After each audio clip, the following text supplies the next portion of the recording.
मुझे जाना ही होगा, अन्यथा ये हालाहल विष विनाश का सागर बन संपूर्ण सृष्टि को लील जाएगा।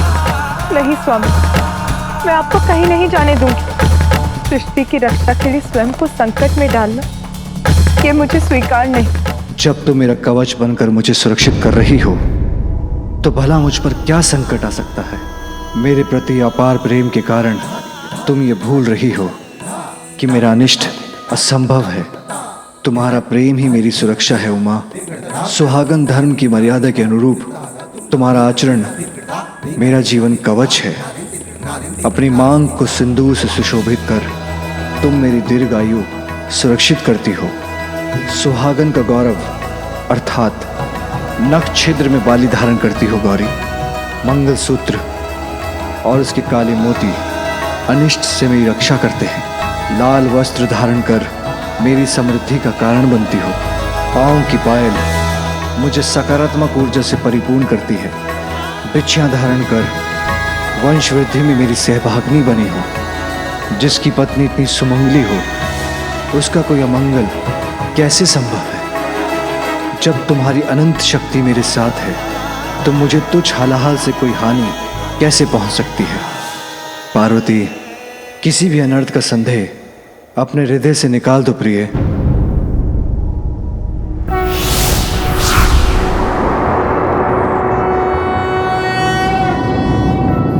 नागेंद्रहाराय त्रिलोचनाय भस्मांगरागाय महादेव ने उस कालकुट हलाहल विष का पान किया। तस्मै नकाराय नमः शिवाय। मंदाकिनी सलिल चंदन चर्चिताय नंदीश्वर प्रमथनाथ महेश्वराय। मंदार पुष्प बहु पुष्प सुपूजिताय तस्मै मकाराय नमः शिवाय।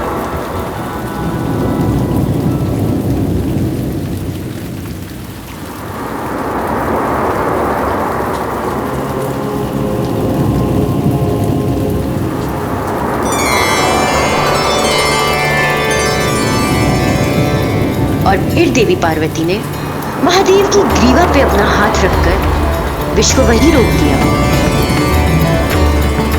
स्वामी, संपूर्ण सृष्टि तो आपके भीतर ही समाई हुई है, इसीलिए इस विष को अपने शरीर में और आगे मत जाने दीजिए, अन्यथा संपूर्ण सृष्टि नष्ट हो जाएगी।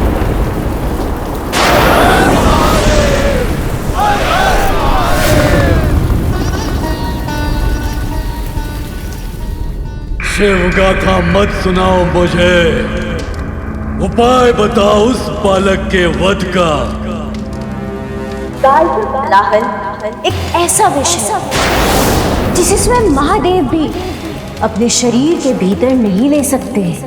सागर में शेष कालकुट हलाहल विष की एक बूंद सागर की गहराई में निवास कर रही एक राक्षसी के पास आ गया और वही कालकुट हलाहल विष उसकी सबसे बड़ी शक्ति बन गई। और वो राक्षसी है जृंभा।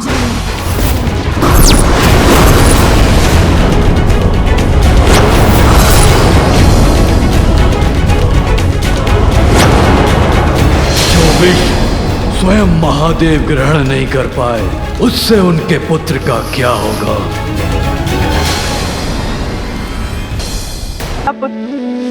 माँ का पुत्र तो मैं हूँ, फिर ये कौन है? तुम उचित समय पर आए। तुम्हारे अनुज का उपहास किया देवराज इंद्र ने। उन्होंने सबके समक्ष कहा कि वो देवत्व योग्य नहीं। मैं तो मात्र इतना चाहती थी उसकी सुरक्षा बनी रहे, किंतु मेरा साथ नहीं दिया किसी। मेरा प्रस्ताव ठुकरा दिया। माता के नेत्रों से अश्रुओं की धारा बही जा रही है। इतने दुखी हैं वो, जो वो कह रही हैं मेरी समझ में भी नहीं आ रहा है, और पिताश्री भी कुछ नहीं कह रहे हैं। यदि आप मेरा समर्थन करते स्वामी तो देवराज इंद्र इतना कुछ कहने का कभी तो साहस नहीं करते। गजानन को लेकर तुम्हारी चिंता मैं समझ सकता हूं। उसी का समर्थन किया मैंने। गजानन को उसके जन्म के कारण देवत्व नहीं प्रदान किया जा सकता। उसे देवता पद इसलिए नहीं दिया जा सकता क्योंकि वो हमारा पुत्र है। उमा, योग्यता तो दीपक के ज्योति के समान अपने प्रकाश से गहन अंधकार को भी भेद देती है, अपना मार्ग स्वयं प्रतिष्ठित करती है। अपने कर्म और योग्यता से ही गजानन को संसार में अपना स्थान बनाना होगा, यही उचित है। उचित है सोम, सर्वथा उचित है। मुझे भी गजानन के लिए देवताओं से भिक्षा नहीं चाहिए। गजानन? हाँ पुत्र, मैंने देवताओं की चुनौती स्वीकार कर ली। तुम्हारा अनुज गजानन अपनी योग्यता, अपने कर्म के आधार पर ही देवत्व प्राप्त करेगा, जन्म के आधार पर नहीं। मैं बनाऊंगी उसे देव। मेरा अनुज गजानन? देखो तो अत्यंत तीव्र है, उसे कैसे नियंत्रित करूं? धीर दो गजानन, धीर दो।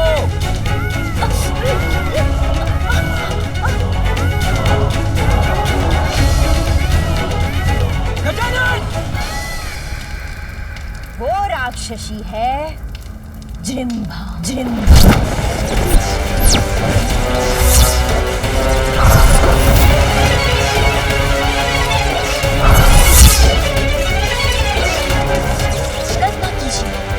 सोचिए असुर सम्राट, सोचिए, यदि उस काल को ढला है विष की एक बूंद उस बालक के उदर में पहुंच गई तो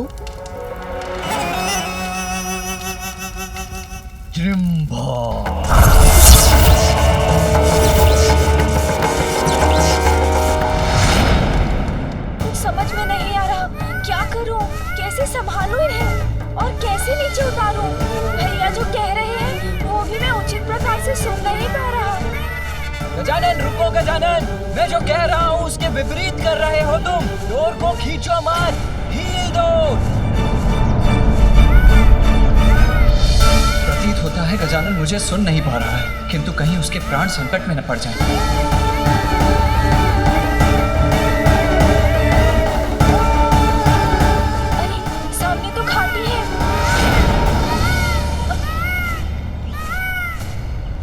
अरे मेरा वाहन तो गजानन के साथ उस घाटी की ओर बढ़ रहा है, कैसे रोकूं उसे?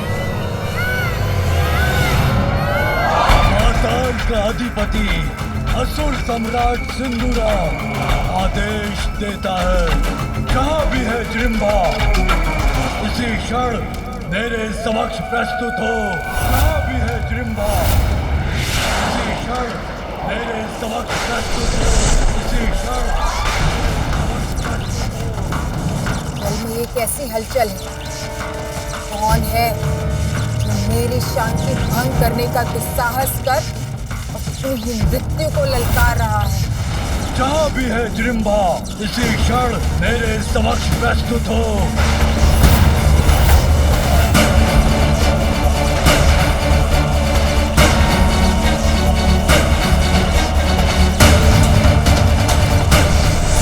सम्राट सिंदूरा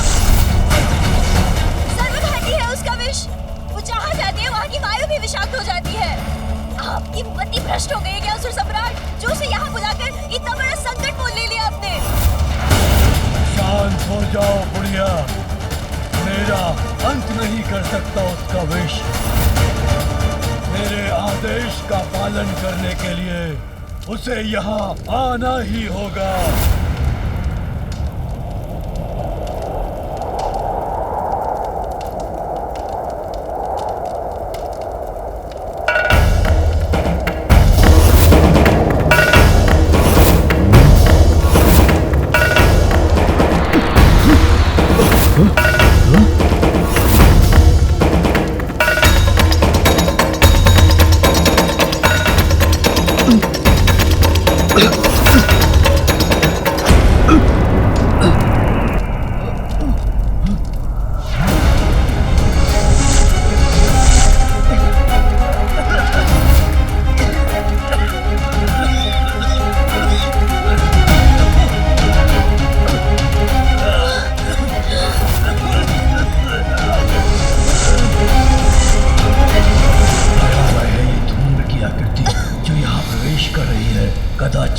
सत्य कहा था बुढ़िया स्त्री का, भयंकर है ये जृंभा।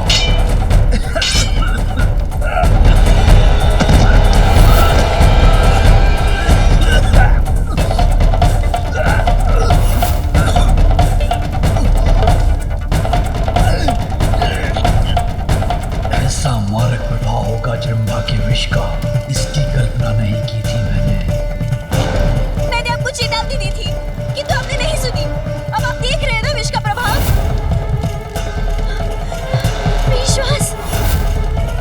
विश्वास को ये क्या हो रहा है? जैसे जैसे किसी भयंकर शीत का प्रभाव हो, और ये शीत उत्पन्न हो रही है क्योंकि जृंभा यहाँ आ रही है। अब सर्वनाश होगा। देखिए मूर्ता थी मेरी जो इस महामूर्ख को जृंभा को बुलाने का सुझाव दे दिया। अब कहीं मुझे अपने प्राण न गंवाने पड़ जाए।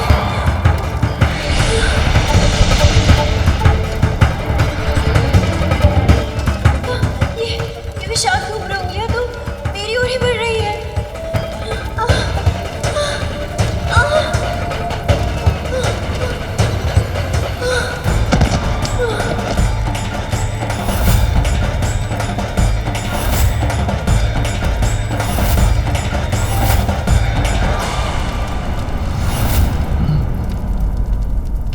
बिना पूर्ण रूप से यहाँ पहुंचे ही इतना भीषण प्रभाव है राक्षसी जृंभा का। आश्चर्य है।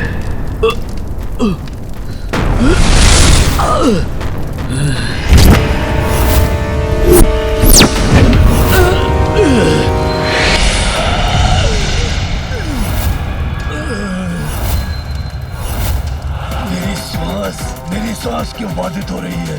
जृंभा करे प्रहार तो होता है संहार।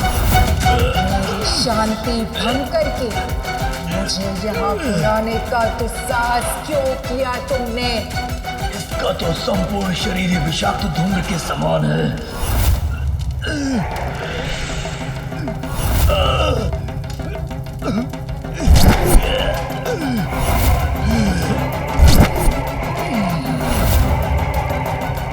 इसका विष तो मुझे भी प्रभावित कर रहा है, किंतु मेरी मृत्यु कैसे हो सकती है? उस बालक के सिवाय कोई मेरा अंत नहीं कर सकता। इस बुलावे में मत रहना कि तुम्हारे बुलावे पे मैं यहाँ आई हूँ। मैं तुम्हारा वध करने आई हूँ। जृंभा करे प्रहार तो होता है संहार।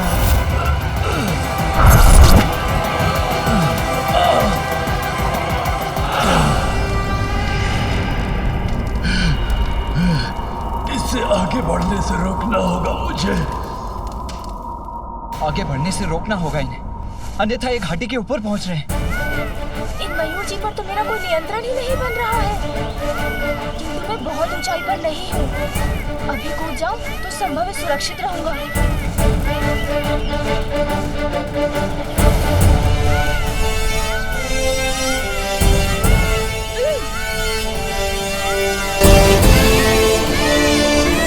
अरे मयूर जी तो और तीव्र गति से आगे बढ़ने लगे। अब मैं क्या करूं?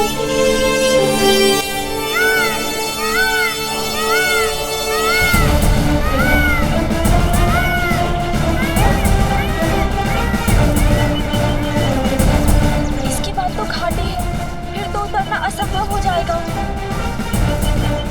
गजानन रुको, गजानन! मयूर धीमे हो जाओ, नीचे उतरो। मैं जो कह रहा हूँ उसके विपरीत कर रहे हो तुम। डोर को खींचो मत। गजानन! भैया!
जैसे कि कोई विस्फोट हुआ।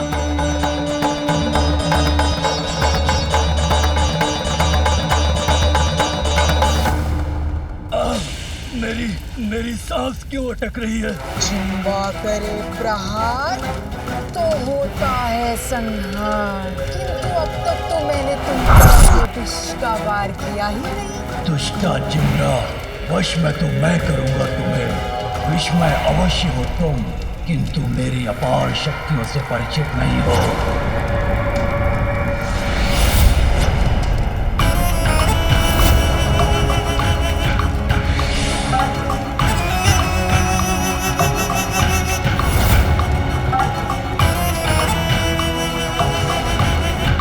ये क्या हुआ? इसने तो स्वयं को सुरक्षित कर लिया।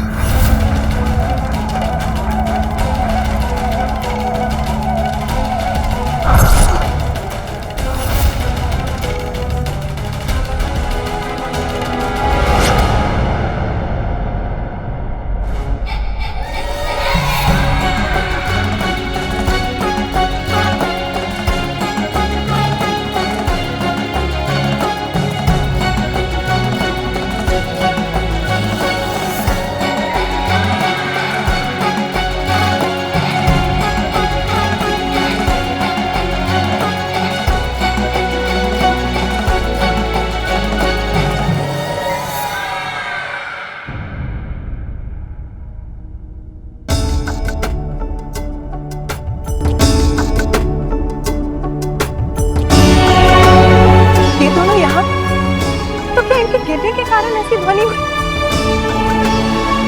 किंतु ये हुआ कैसे?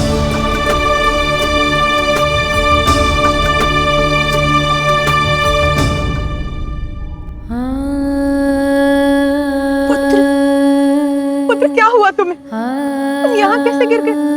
तुम्हें कुछ हुआ तो नहीं ना?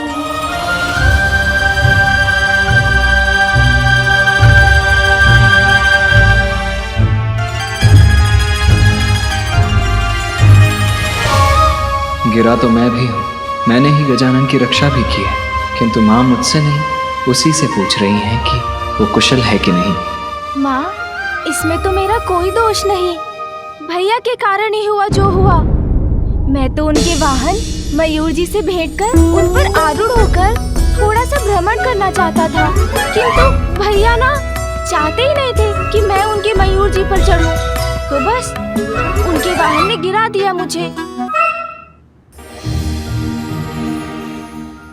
इतना ही नहीं माँ, भैया तो मेरी डांट भी लगा रहे थे।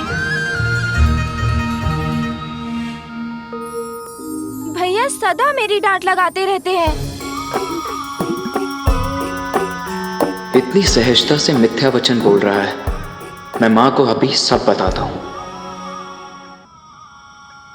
नहीं माँ, दोष मेरा नहीं गजानन का था। वो आया था मेरे वाहन से भेंट करने, तो उस पर आरूढ़ क्यों हुआ?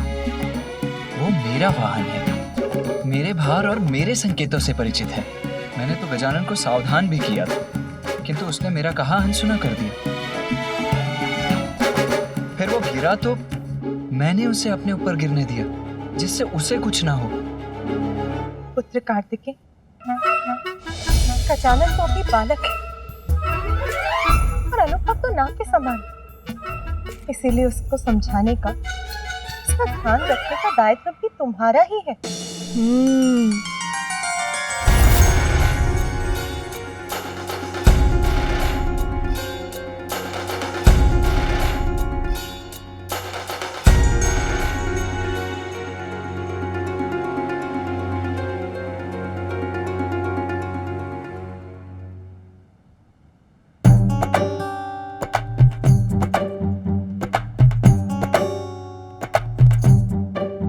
गजानन गजानन गजानन, यहाँ तो जैसे एक ही नाम गूंज रहा है। गजानन ये, गजानन वो। मैं समझ गया माता, आप सभी को मात्र उसी की चिंता है।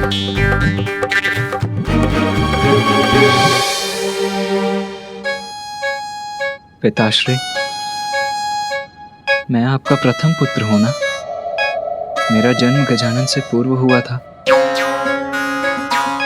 फिर भी आज आप सभी को मुझसे भी अधिक प्रिय गजानन क्यों हो गया? आप सभी को मात्र उसी की चिंता क्यों है पिताश्री? पुत्र, तुम्हें कदाचित ऐसा प्रतीत हो रहा है, किंतु सत्य तो यह है, माता पिता अपना संपूर्ण स्नेह अपनी सभी संतानों पर न्यौछावर करते हैं। उनके लिए उनकी सभी संतान एक समान ही होते हैं। अच्छा, अब ये सब छोड़ो, चलो भोजन तैयार है। हाँ हाँ, जाओ गजानन, माता के हाथों से भोजन प्राप्त करो।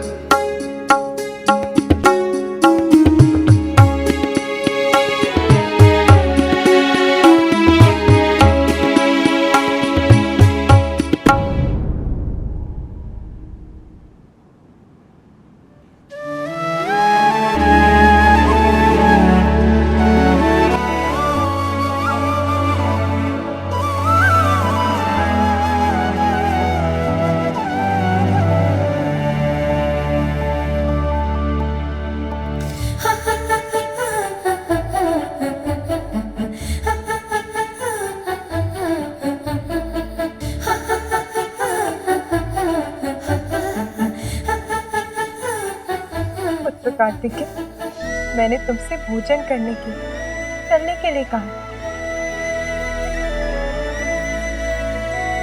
चलो।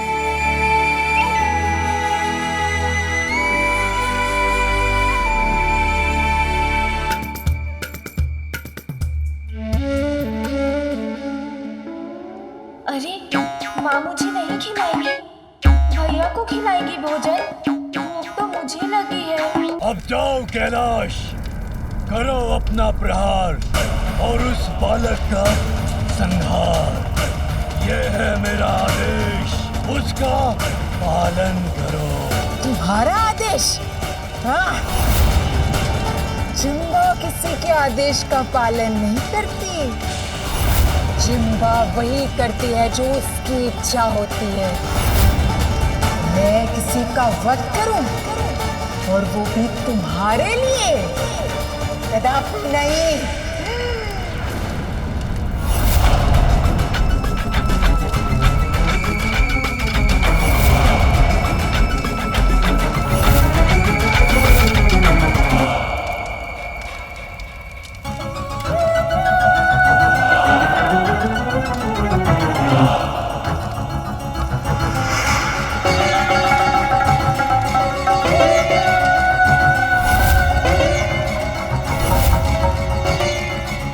असुर सम्राट हूँ मैं, पाताल का अधिपति हूँ। सभी असुरों द्वारा मेरे आदेश का पालन करना अनिवार्य है।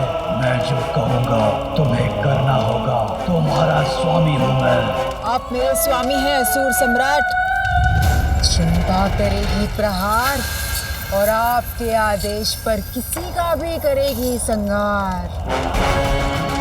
तो फिर मेरे आदेश का अविलंब पालन करो। जाओ कैलाश, वध करो उस गजमुख बालक गजानन का।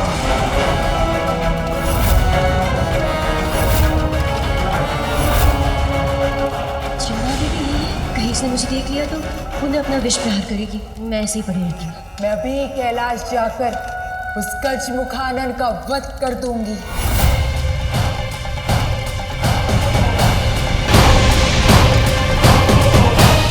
दुष्ट बालक, अब जृंभा करेगी तुम्हारा भक्षण और कोई रक्षा नहीं कर सकेगा तुम्हारी।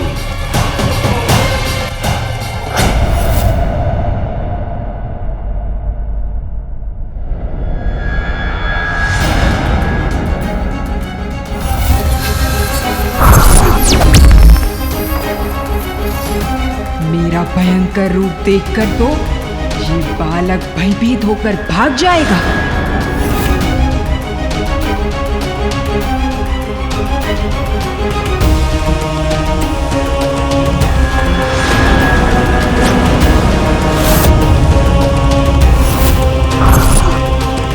गजमुख बालक, तुम्हारे अपने ही तुम्हारी मृत्यु का कारण बनेंगे।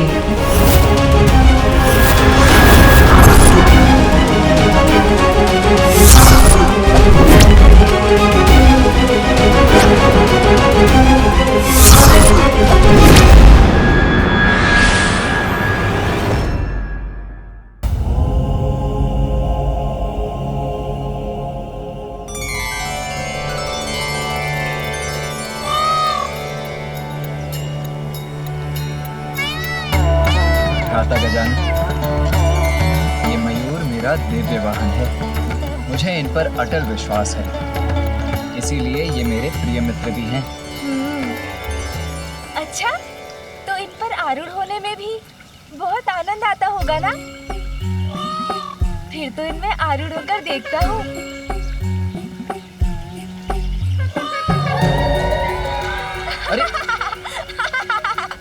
अरे गजानन, ये क्या कर रहे हो?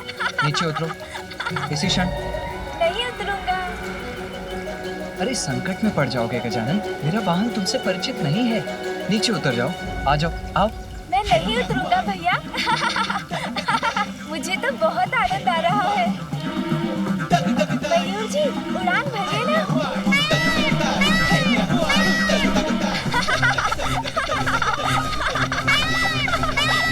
अत्यंत तीव्र वेग है मेरे वाहन का, उसकी गति तुम नहीं संभाल सकोगे गजानन। कुछ नहीं होगा भैया। रुक जाओ। मैं नहीं उतरूंगा। रुक जाओ गजानन। इन पे आरूढ़ होकर मैं पूरे आकाश का भ्रमण करूंगा। बहुत आनंद आएगा। भैया, आप चिंता मत कीजिए, मुझे कुछ नहीं होगा। मुझे बहुत आनंद आ रहा है भैया। किंतु ये ऊंचाई क्यों नहीं पकड़ रही?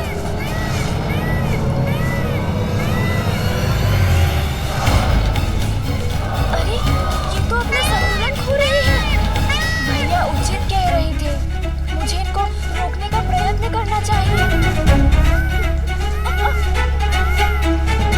अरे, तो ये और ऊपर क्यों उड़े जा रहे हैं?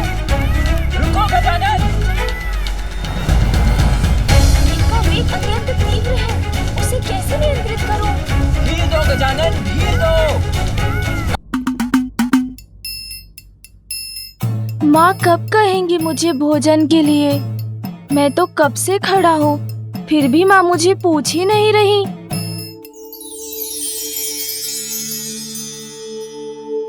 प्रतीत होता है कि माँ ये सारा भोजन भैया को खिलाने जा रही हैं। फिर मेरा क्या होगा? ओहो, ठहरो पुत्र, मैं खीर लाना तो भूल ही गई, अभी लाती हूँ। खीर ही नहीं, माँ तो मुझे भी भूल गई हैं। किंतु कोई बात नहीं, मैं अपनी व्यवस्था स्वयं कर लेता हूँ। भोजन से वंचित कदापि नहीं रहूंगा मैं।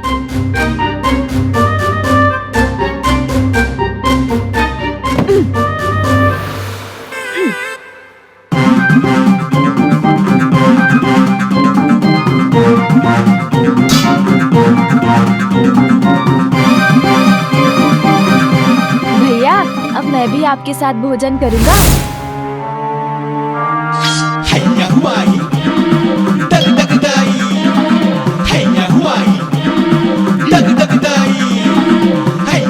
हाँ, अब उचित है। अब तो माँ को मुझे भी भोजन देना ही होगा। ये क्या कर रहा है गजानन? मुझे शांति से भोजन भी नहीं करने देगा क्या? भोजन तो आपके साथ मैं भी करूंगा भैया।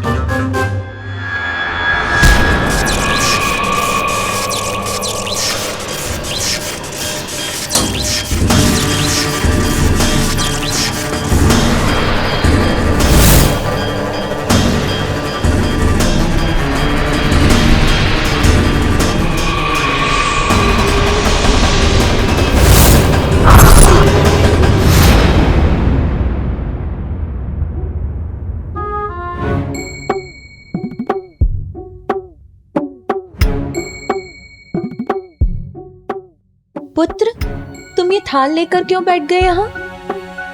माँ, जैसे भैया भोजन करेंगे मैं भी तो करूँगा। ये सभी व्यंजन मुझे भी तो बहुत भाएंगे। हम दोनों भ्राता मिलकर भोजन करेंगे, कितना आनंद आएगा ना। नहीं पुत्र, तुम इस भोजन में से कुछ भी ग्रहण नहीं कर सकते। अभी तुम्हारा अन्नप्राशन संस्कार नहीं हुआ है। किंतु माँ, मुझे भी बहुत भूख लगी है। तो इतने सारे फल है ना यहाँ, जितना मन करे खा लो। फल तो समाप्त भी हो गए माँ। अच्छा, फल समाप्त हो गए क्या?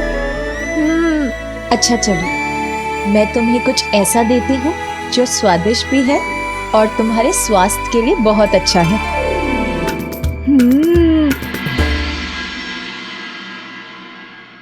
देखा भैया, माँ ने मात्र आपके लिए विशेष भोजन तैयार नहीं किया है, उन्होंने तो मेरे लिए भी कुछ बनाया है, स्वादिष्ट, जिसे केवल मैं ही खाऊंगा।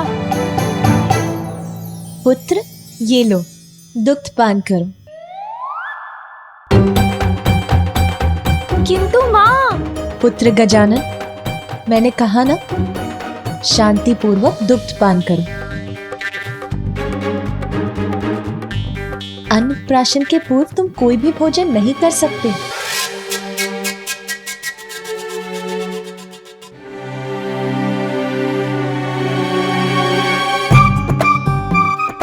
कोई मुझसे स्नेह नहीं करता, सभी मात्र बड़े भैया से स्नेह करते हैं। मैं कौन हूँ? विशेष तो वो है ना, प्रथम पुत्र जो है माँ और पिताश्री के।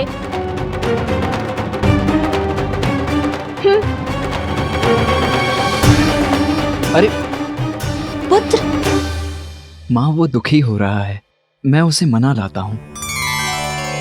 नहीं पुत्र, बैठो।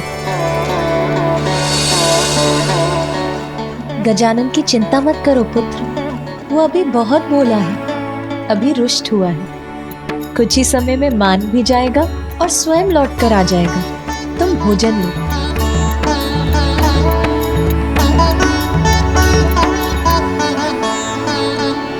भैया को मिलेगा इतना स्वादिष्ट भोजन और मुझे बस इस स्वादीन दुग्ध से संतुष्ट रहना होगा। भैया खाए पकवान और मैं करूं दुग्ध पान।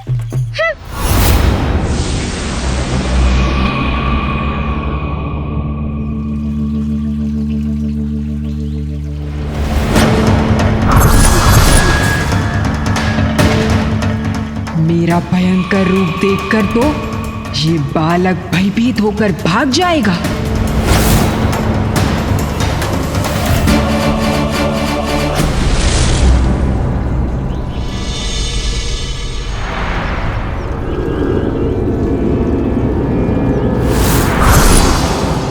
गजमुख बालक, तुम्हारे अपने ही तुम्हारी मृत्यु का कारण बनेंगे।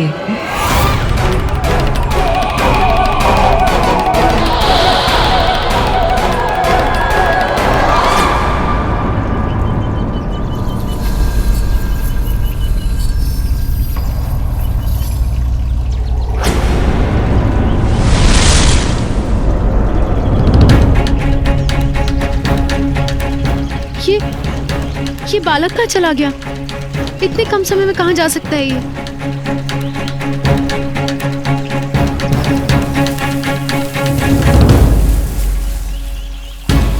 अच्छा, स्वयं को बहुत चतुर समझता है। इस शिला के पीछे ही होगा, वहीं से आई थी ये ध्वनि।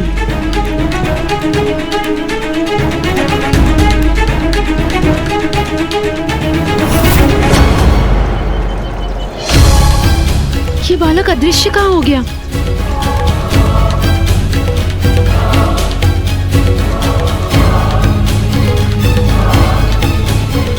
कहाँ चला गया ये बालक?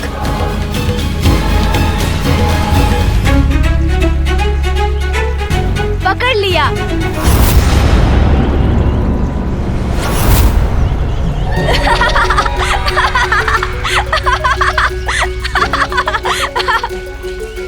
पकड़ लिया अर्थात मुझे ज्ञात है, माँ ने आपको भेजा है मुझे ढूंढने के लिए, किंतु मैं आपके साथ नहीं चलने वाला मौसी।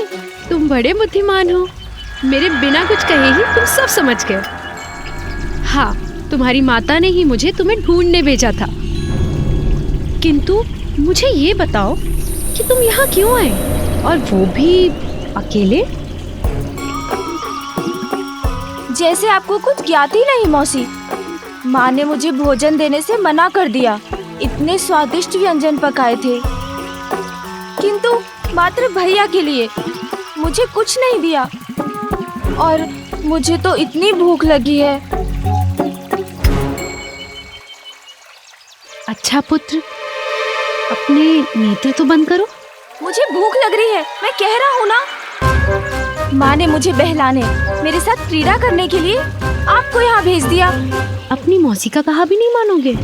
चलो पुत्र, नेत्र बंद करो।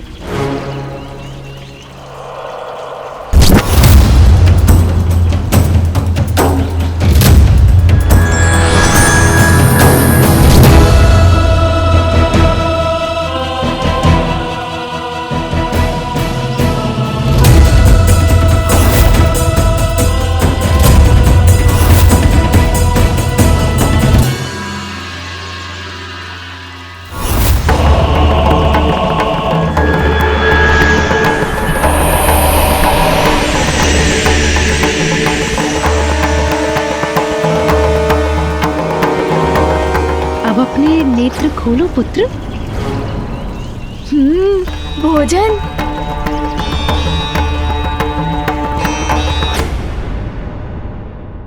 खाओ पुत्र, ये लो।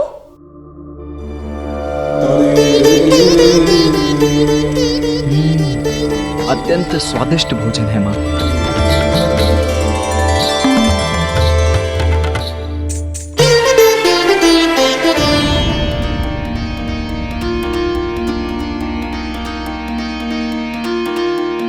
पार्वती के मन में उमड़ी ममता,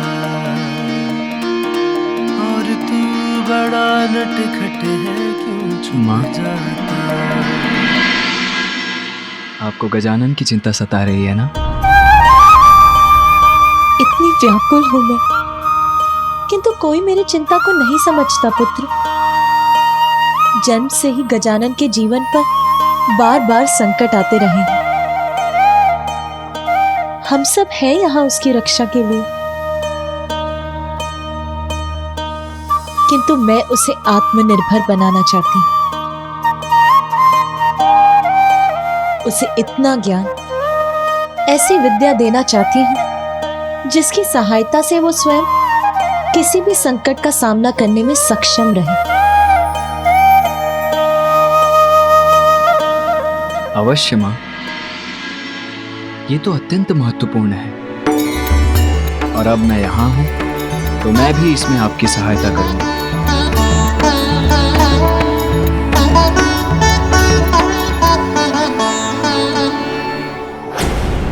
ये लो, ये खा लो।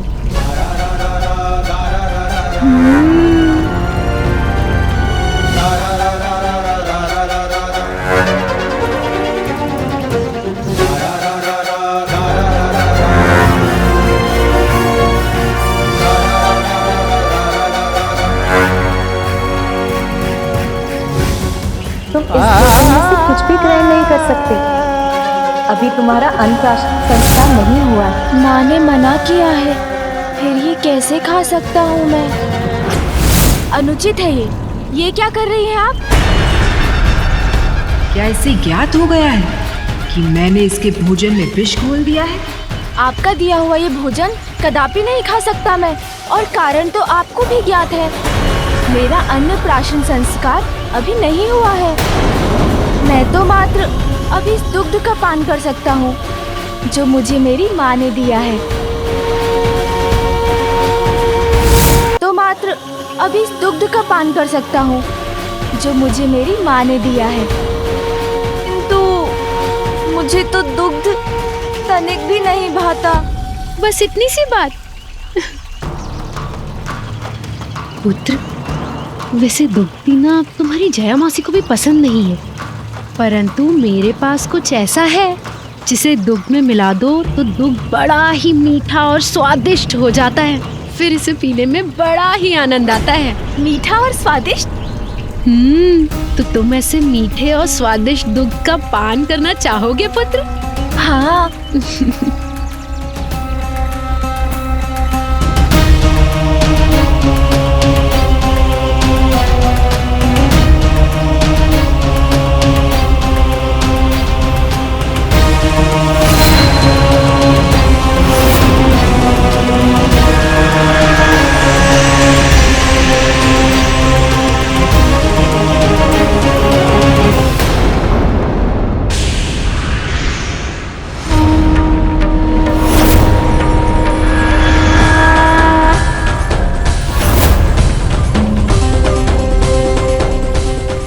पुत्र, अब ये और मीठा और स्वादिष्ट हो गया है। अब तुम इसका पान कर सकते हो। लो।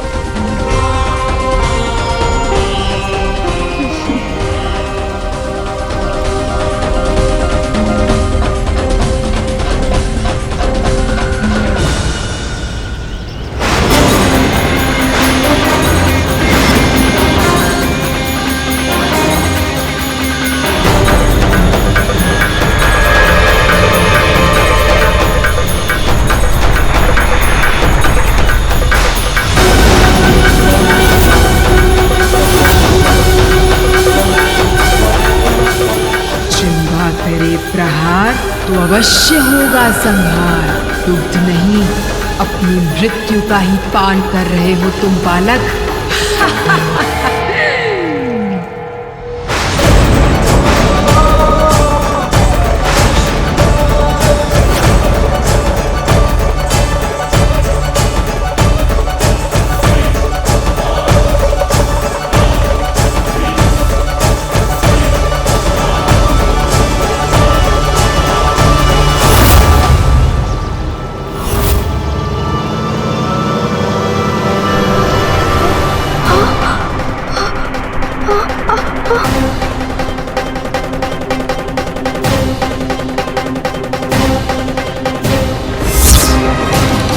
ये क्या?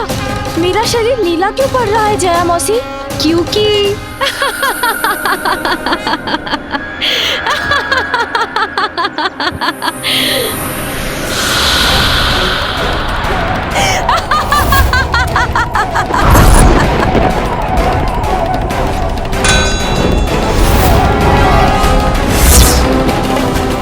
कालकूट हलाहल विष का ग्रहण किया है तुमने मूर्ख बालक।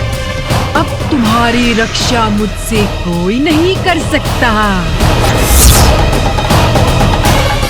जिह्वा करे प्रहार तो होता है संहार।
जो स्वयं अविनाशी है, जो जीवन मरण से परे है, जिनका नाश असंभव है, वो विशेश्वर महादेव फिर जिस सर्वनाशी कालकूट हलाहल विष के प्रभाव से मुक्त नहीं, जिसे अपने कंठ में धारण करने के कारण नीलकंठ कहलाते हैं, उस अत्यंत घातक विष के प्रभाव से इतनी सहजता से मुक्त हो गया मेरा पुत्र गजानन।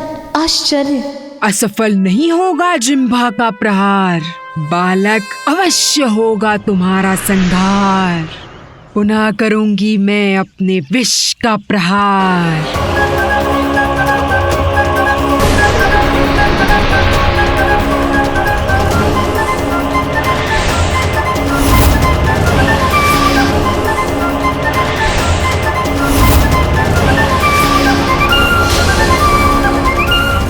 मुक्ति नहीं पाओगे तुम मेरी प्रचंड शक्ति से। दोनों हाथों से दबाऊंगी तुम्हारा कंठ और करूंगी तुम्हारा अंत। इस राक्षसी रूपी संकट से अभी मुक्त नहीं हुआ है गजानन। तुम्हारा काल विकराल रूप धर के तुम्हारे समक्ष खड़ा है मूर्ख बालक।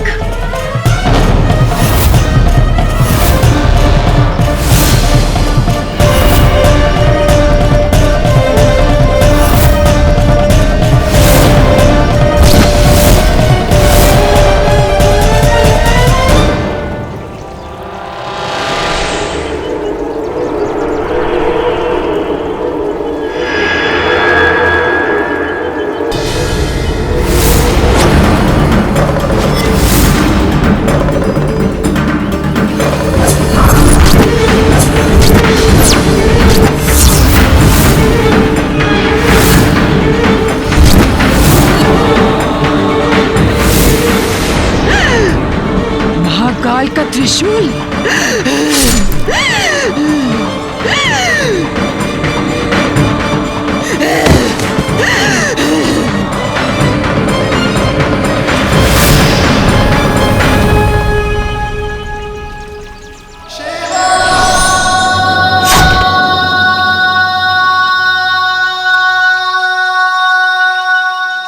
अंत हो गया इस दुष्ट का, किंतु इस घटना से एक प्रश्न उत्पन्न हुआ है मेरे मन में। किस दिव्य शक्ति का रूप है मेरे पुत्र गजानन का जीवन, और क्या है उसके जन्म का प्रयोजन?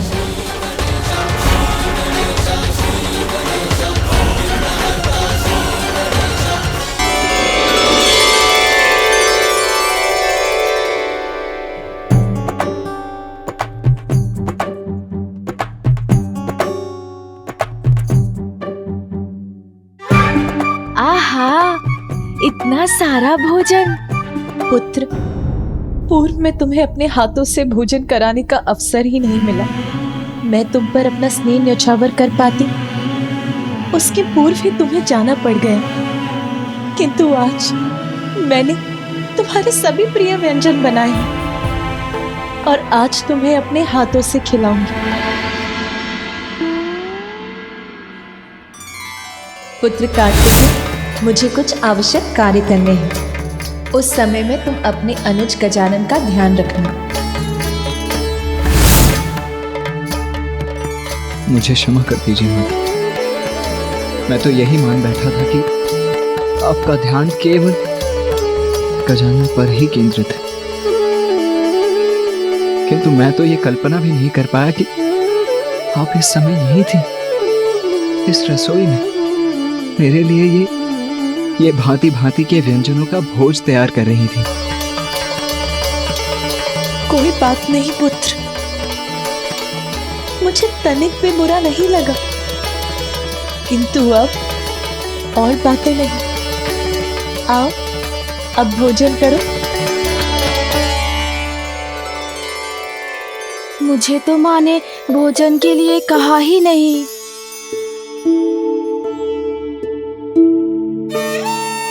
अब माँ मुझे भी बैठाएंगी, मैं भी खाऊंगा।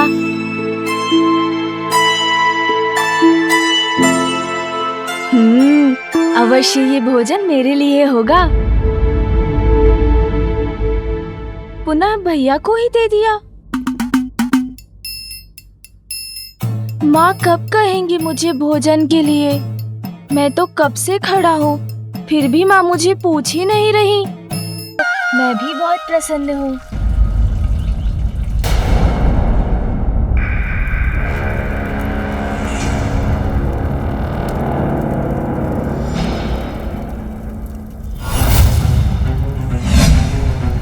और प्रतीक्षा नहीं कर सकता मैं। कहाँ रह गई वो दुष्ट अजृंभा? अब तक क्यों नहीं लौटी? आप व्यर्थ ही चिंता कर रहे हो सुर सम्राट। बुदबुदाओ मत बुढ़िया, जो कहना है वो स्पष्ट कहो। व्यर्थ ही चिंता कर विचलित हो रहे आप। जृंभा शीघ्र आ जाएगी, किंतु इस बार उसे यहाँ से दूरी रखिएगा, उसे यहाँ से भेज दीजिएगा, अन्यथा पुनः उसके विष का दुष्प्रभाव होगा मुझ पर। गजानन की सुरक्षा को लेकर सर्वथा उचित है माता की चिंता। पिताश्री, ये आसुरी शक्तियां बार बार भिन्न भिन्न रूप लेकर गजानन को आहत करने का प्रयत्न कर रही हैं। वो अपनी सुरक्षा स्वयं कर सके, हमें उसे इस योग्य बनाना होगा।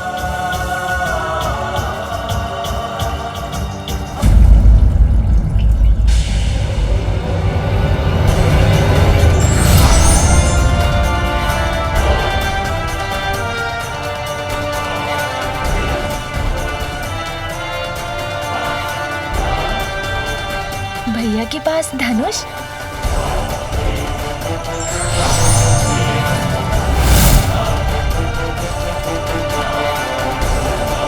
चेतावनी है मेरी ये धनुष की टंकार। वो शत्रु जिसने इस राक्षसी को यहाँ भेजा है, वो सावधान हो जाए।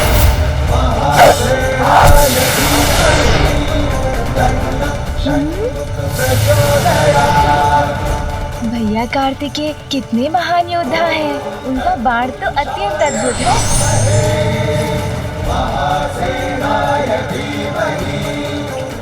अद्भुत भैया, अद्भुत।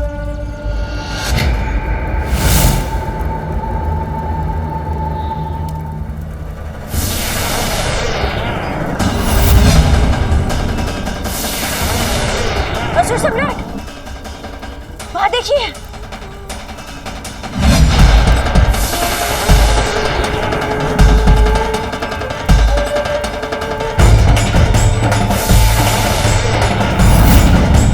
किसका बाण है ये? मेरी ओर क्यों बढ़ रहा है ये?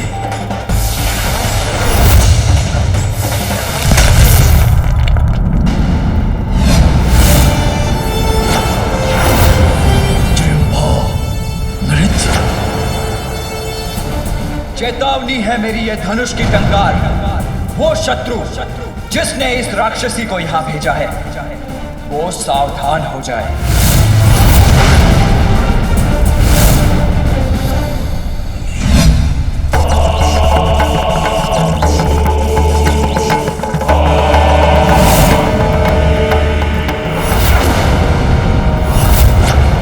कालकूट हलाहल विषधारिणी जृंभा की ये दुर्दशा।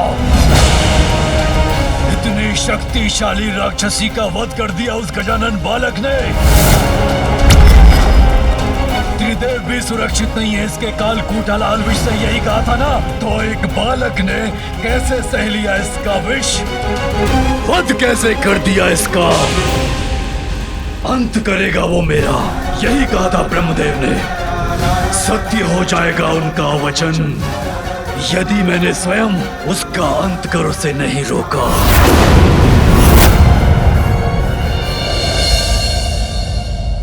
गजानन, चलो भवन में। नहीं भैया, मैं भीतर नहीं आऊंगा। क्यों आऊं मैं वहाँ?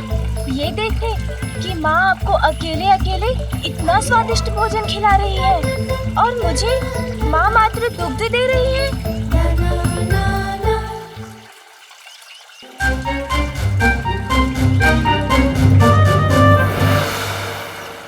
अरे इतने सारे फल इस गंजी के पास। माँ, पिताश्री, भैया, मैं किसी के साथ नहीं जाऊंगा। मैं तो बस इन गण के साथ जाऊंगा।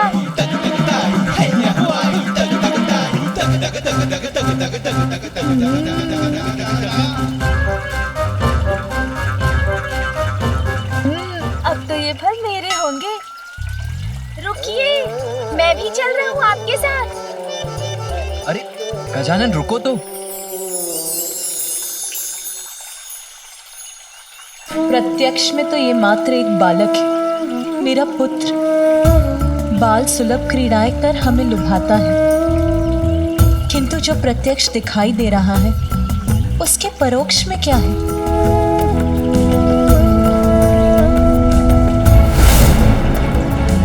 जो मैंने देखा वो किसी चमत्कार से कम नहीं है, किंतु जो नेत्र देख सकते हैं वो हमारे समक्ष है।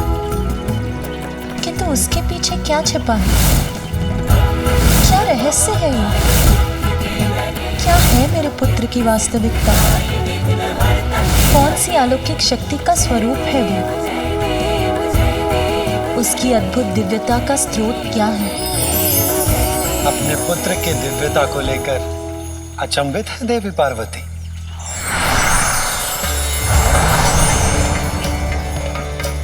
आप सभी यहाँ, मेरा प्रणाम स्वीकार कीजिए।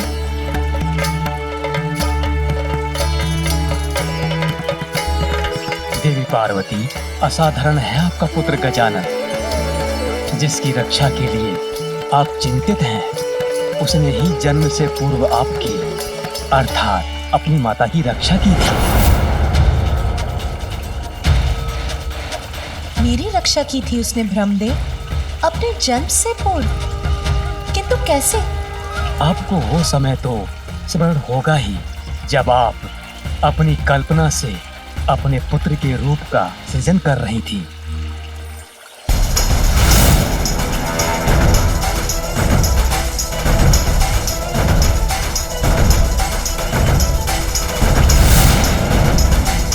तब एक अत्यंत शक्तिशाली असुर ने आपके पुत्र देव सेनापति कुमार कार्तिकेय को पराजित करने के उद्देश्य से कैलाश में प्रवेश किया था।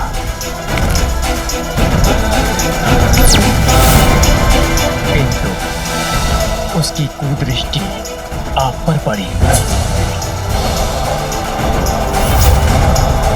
तब गजानन ने ही हस्तक्षेप करके आपको उस असुर से रक्षित किया था।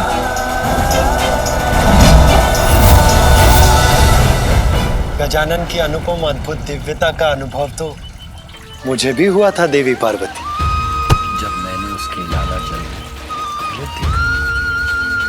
जब ब्रह्मलोक में उसका आगमन हुआ था तो उसने अपनी दिव्यता से मुझे भी अभिभूत किया था।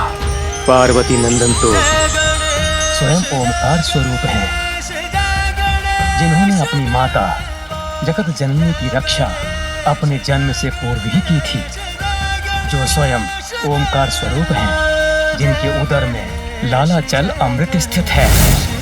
आपका वो पुत्र साधारण बालक कैसे हो सकता है देवी पार्वती?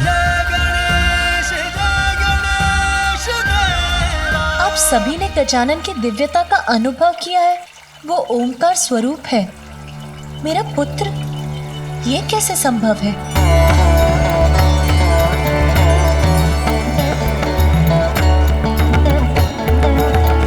शंका की छाया को मिटाकर सत्य की ज्योति को देखिए, तो आपको स्वयं उसका परिचय प्राप्त होगा।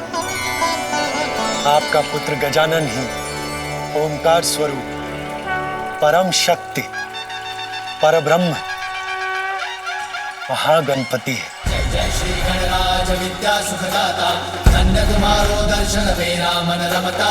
जय देव जय देव।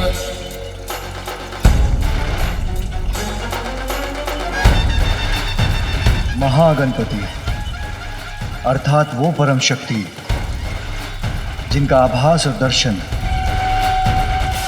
हम त्रिदेवों को सतयुग से भी पूर्व इस सृष्टि के प्रारंभ में हुआ था। ये वो समय था जब पूर्व में स्थित सृष्टि का अंत हो रहा था।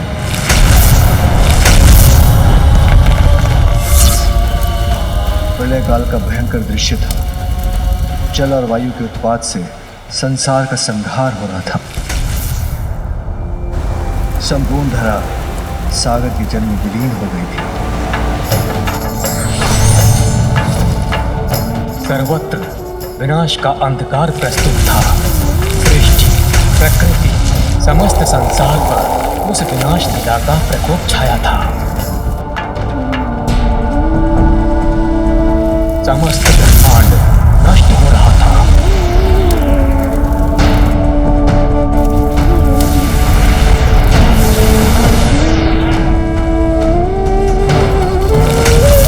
इस सृष्टि का निर्माण कर हमने उसका पालन किया था। उस प्रकृति के प्रत्येक अंश का अंत होने लगा, तो हमारे मन में हम त्रिदेवों के अस्तित्व के औचित्य को लेकर प्रश्न उठा। जिस संसार को स्थापित रखने का कार्य हम त्रिदेवों का था, वो तो नष्ट हो चुका था। हम इस विचार में डूब गए कि अब हम त्रिदेव क्या करें।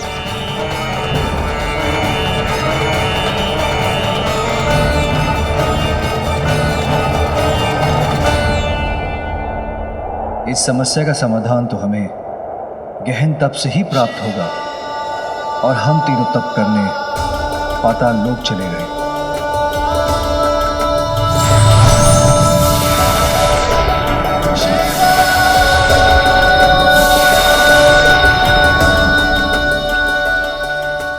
सहस्त्रों करोड़ों वर्षों तक हम त्रिदेव पाताल लोक की गहराई में स्थित रहकर ध्यान और तप में रत रहे।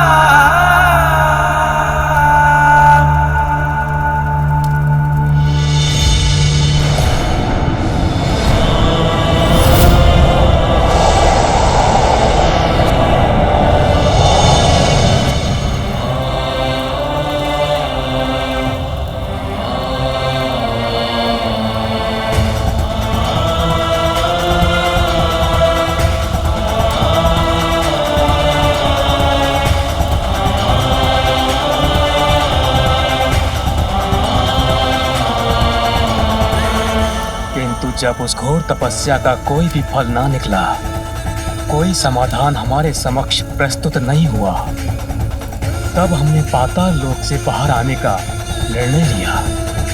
पाताल लोक से लौटने पर हमने देखा सृष्टि को अपने भीतर समाहित करने वाला जल नीचे उतर चुका था। जल का वेग अवश्य शांत हुआ था, किंतु तब भी कुछ दिखाई नहीं देता था। थल अब भी जल में ही डूबा था।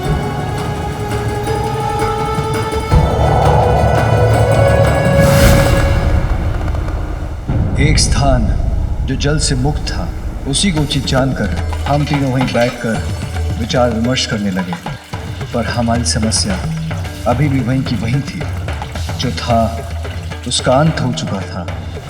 उसके अंत स्थान पर हम उनका ध्यान, उनकी प्रार्थना करने लगे, जिनसे संपूर्ण सृष्टि का अस्तित्व है, जो सृष्टि के ही नहीं अपितु समस्त ब्रह्मांड के कारण के भी कारण है, जो अनादि है और अनंत है।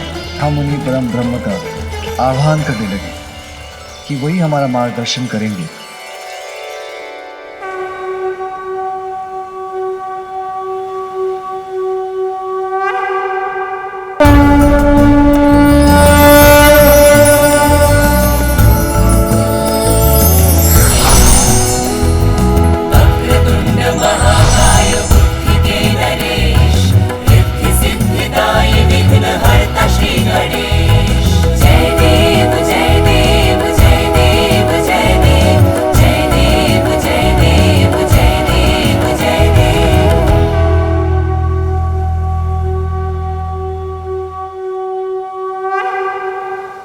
वो महाशक्ति मैं ही हूं, जिससे संपूर्ण ब्रह्मांड का जन्म होता है।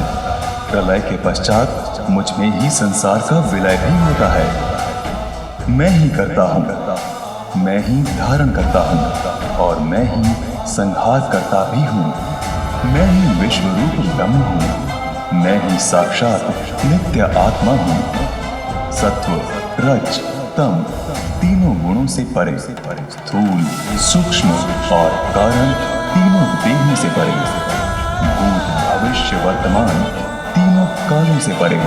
मैं ही प्रणव हूँ, मैं ही ओंकार हूँ, जो समस्त मंत्रों का बीज मंत्र है। सभी वेद मुझसे ही उत्पन्न हुए हैं। नमो विश्वे भृते अखिलेश, नमो नमः कारण कारणाय, नमो नमो वेद विदाम दृश्य, नमो नमः सर्ववर प्रदाय।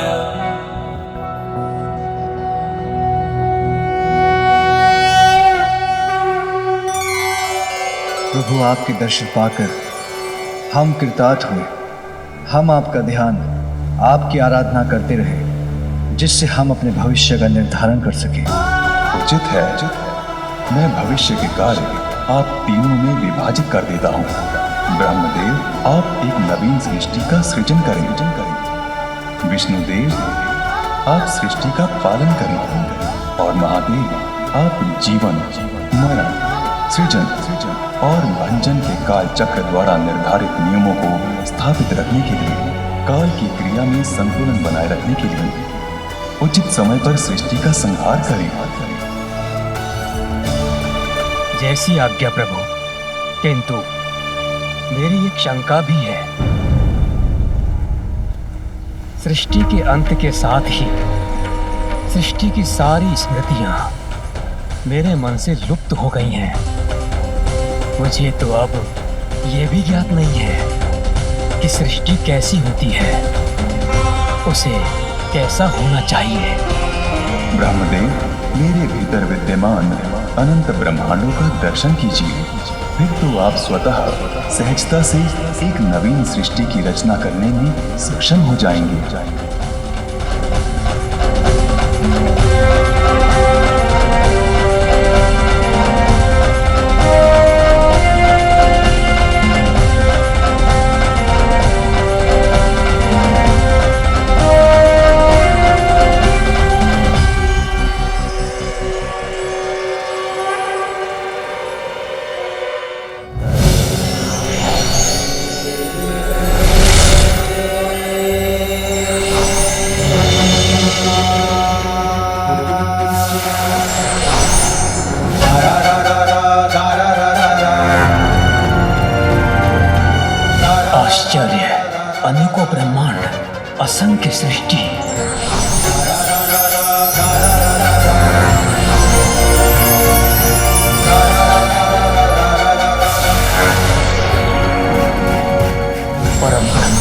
परमेश्वर के भीतर ये असंख्य रचनाएं रचना के भिन्न भिन्न पड़ावों पर हैं। कहीं नवीन सृष्टि का सृजन हो रहा है तो कहीं प्रलय से किसी सृष्टि का अंत। कोई सृष्टि अपने प्रारंभ में नवीन ऊर्जा से सज्जित है तो कोई अपने अंत के निकट है। धन्य है प्रभु, धन्य है आपकी महिमा।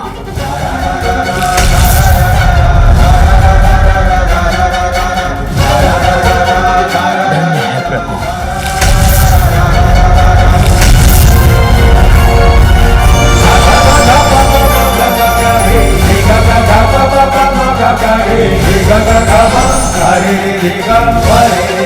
ब्रह्मदेव, अब तो आपको सृष्टि के समस्त रहस्य ज्ञात हो गए होंगे।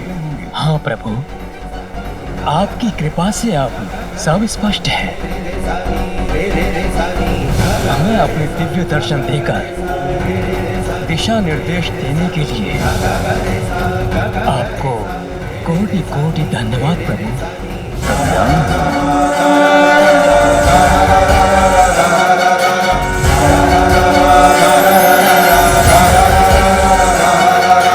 गौरी, गजानन तो परब्रह्म ही हैं, जिन्होंने एक बालक के रूप में अवतार लिया।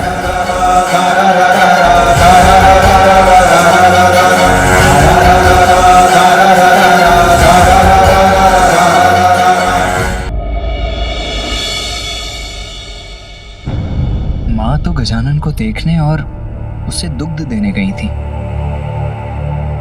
अभी तक लौटी क्यों नहीं? ये भयानक चित्कार का स्वर, हो क्या रहा है वहां?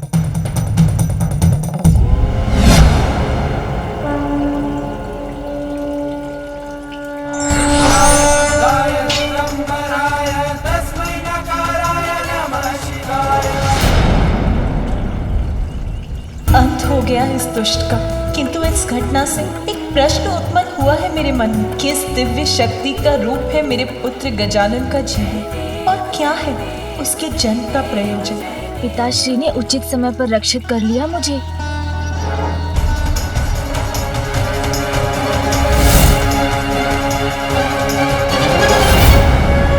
छल करने का परिणाम मिल गया ना? भाई का तो लेश मात्र चिन्ह भी नहीं है गजानन के नेत्रों में। ऐसे खड़ा है जैसे कुछ हुआ ही ना हो। कौन है ये? क्या हुआ यहाँ?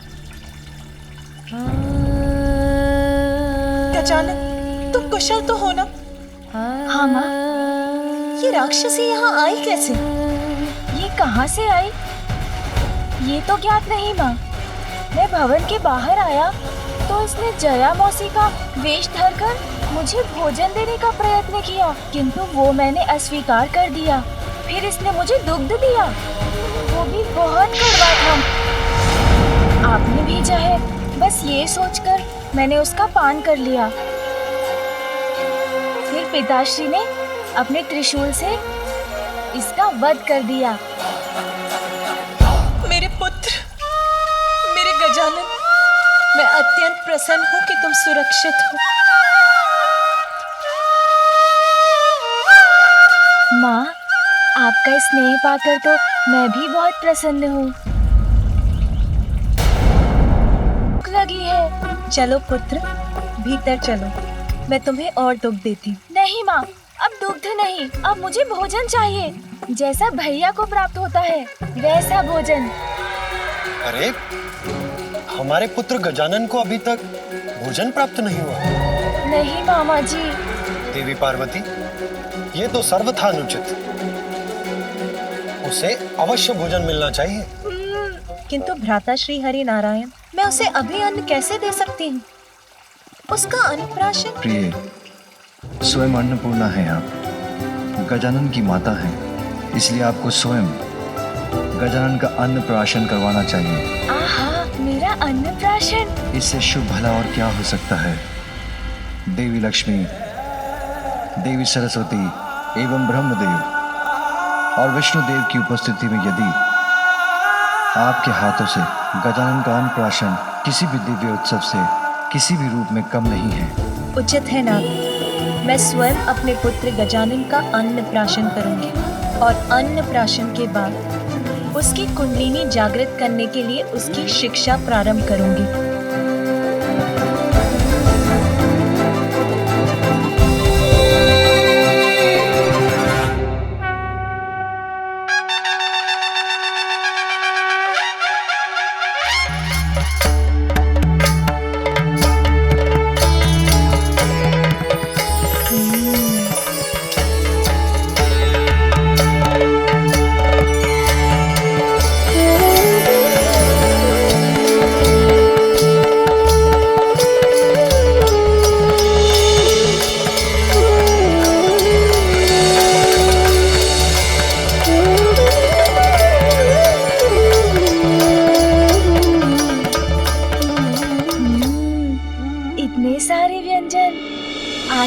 कब खाऊंगा?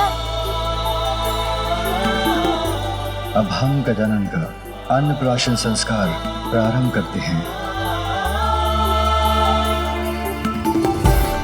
सर्वप्रथम इस परिवार के सबसे बड़े सदस्य, हम सभी के आदरणीय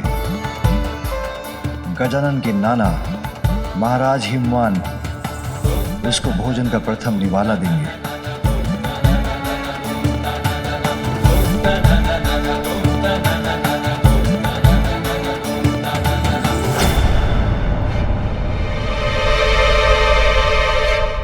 रुकिए।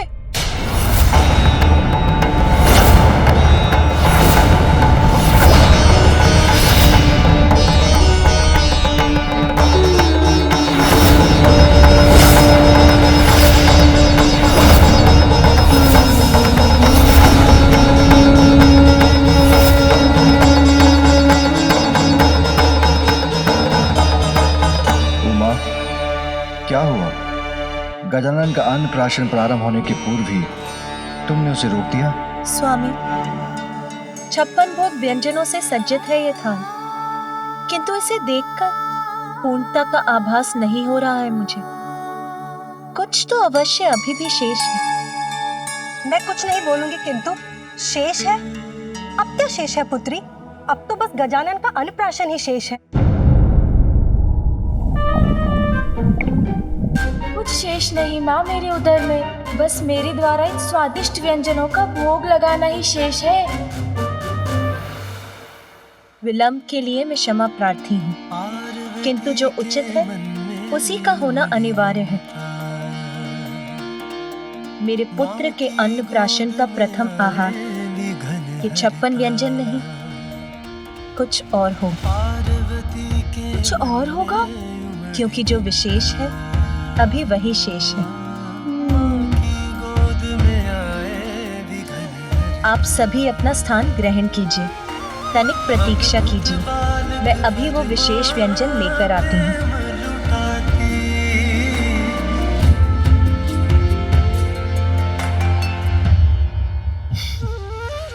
पुत्र गजानन, प्रतीक्षा तो तुम्हें भी करनी होगी, और प्रतीक्षा का फल सदैव मीठा होता है। तुम्हारी माता तुम्हारे लिए कुछ विशेष व्यंजन लाने गई। हाँ मामा जी, कठिन तो है, किंतु मैं प्रतीक्षा कर लूंगा। सुना भैया, माँ मेरे लिए कुछ विशेष लेकर आ रही है।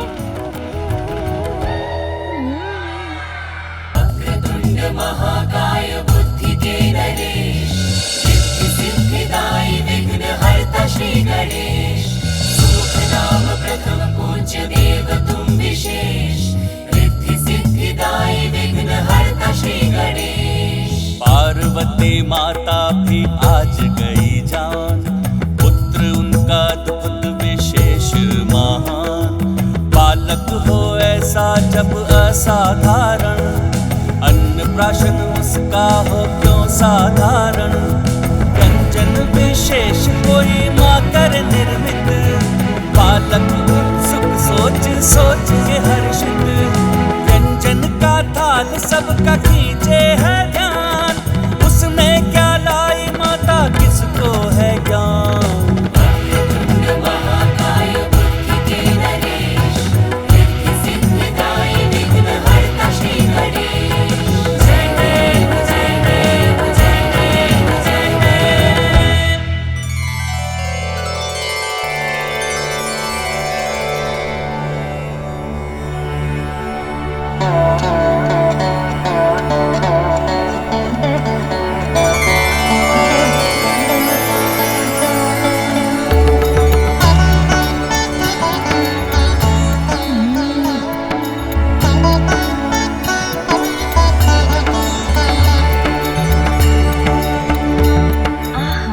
कितना सुंदर है ये, अवश्य बहुत स्वादिष्ट भी होगा।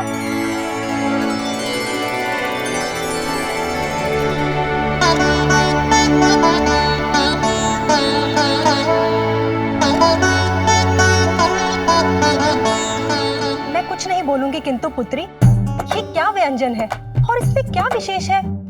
आटे से बना हुआ साधारण मिष्ठान ही तो प्रतीत हो रहा है ये। नहीं नानी जी, ऐसा मत बोलिए। माँ ने मेरे लिए बनाया है तो असाधारण ही होगा ये मिष्ठान, है ना माँ? वैसे इसको बोलते क्या है माँ? मोदक। मोदक?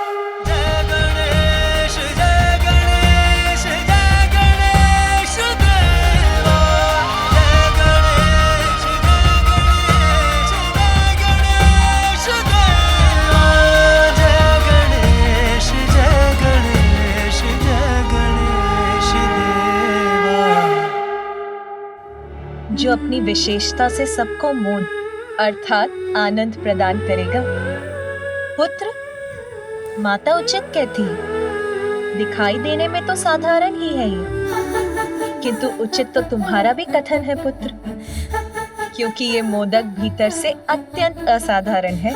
मैं कुछ नहीं बोलूंगी, किंतु समझ नहीं आया, भीतर से असाधारण? जैसे तुम हो, जैसा मैं तुम्हें बनाना चाहती हूँ, वैसा ही है ये मोदक।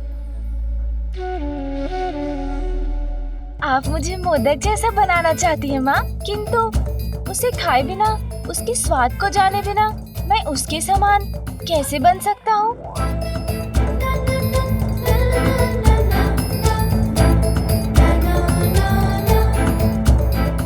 माँ, मैं ये मोदक खा लूँ ना?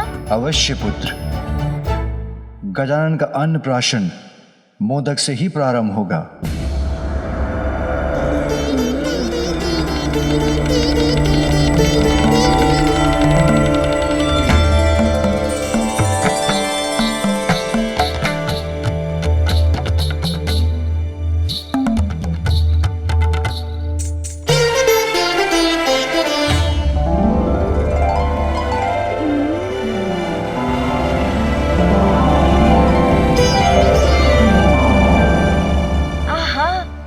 सत्य कहा था माँ आपने, जितना भीतर जाओ इसका असाधारण स्वाद तो बढ़ता ही जाता है। इतनी मिठास, ऐसा स्वाद छिपा है इसके भीतर, जिसका अनुमान इसे देखकर नहीं लगाया जा सकता। हाँ पुत्र, जैसे मोदक को देखकर कोई नहीं जान सकता कि उसमें कितनी मिठास है, वैसे ही हम सबके भीतर परमात्मा रूपी सुंदर सत्य का वास है, किंतु मोह माया में लिप्त होने के कारण हम उसकी सुंदरता, उनको नहीं जान पाते। उनका परिचय तो मोह माया त्याग कर ही प्राप्त होता है, समझे? हाँ माँ। माँ, आप गजानन की नानी हैं, इसीलिए अब आप गजानन को मोदक खिलाइए।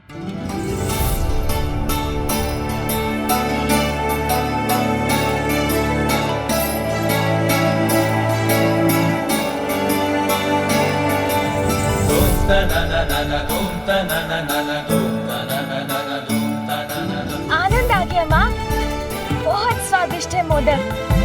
किंतु माँ, ये मोह माया क्या होता है जिसे त्यागना इतना आवश्यक है? हाँ माँ, और इस मोह माया से छुटकारा पाने का उपाय भी बताइए ना। हाँ पुत्र, आत्मा परमात्मा का ही तो अंश है, अच्छे कर्म से ही परमात्मा को पाया जा सकता है, यही तो जीवन का परम उद्देश्य है। किंतु सांसारिक सुखों की लालसा, निज स्वार्थ और इच्छाओं के माया जाल से भ्रमित होकर सभी जीव उन परमात्मा को ही भुला बैठे हैं। तो फिर इस परम उद्देश्य को प्राप्त करने के लिए हमें क्या करना चाहिए माँ? पुत्र, सत्य की साधना, माया को भेदने वालों की समस्त शक्तियाँ और कुंडलिनियाँ जागृत हो उठती हैं और उन्हें अपने भीतर बसी परमात्मा की शक्ति और उनकी सुंदरता से परिचय कराती हैं। वैसे ही पुत्र, जैसे मोदक के भीतर का स्वाद लेने पर ही इसकी वास्तविक मिठास का आनंद प्राप्त होता है। स्वामी, अब आप गजानन को मोदक खिलाइए।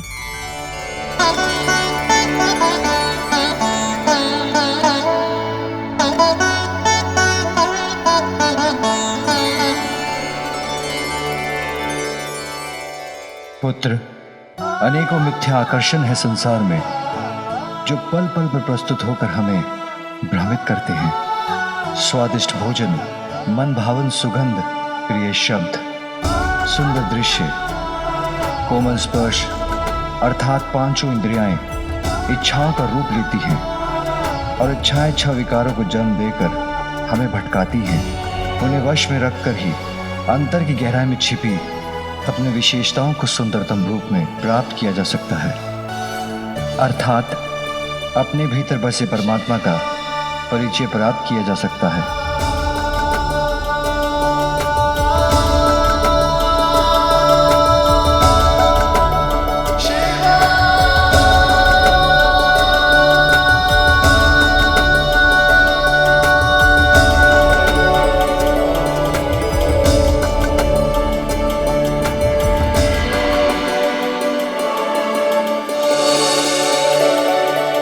अपनी अंतरात्मा में झांककर अपने अवगुणों को दूर करना, बुराई का मार्ग त्याग कर अच्छाई के मार्ग पर चलना, गुणों को निखारना, परमात्मा से मिलन के अपने परम उद्देश्य पर स्थिर रहना, अपने भीतर छिपी सुंदरता से संपूर्ण जगत को आनंदित करना। जीवन के इसी परम ज्ञान का प्रतीक है ये मोदक।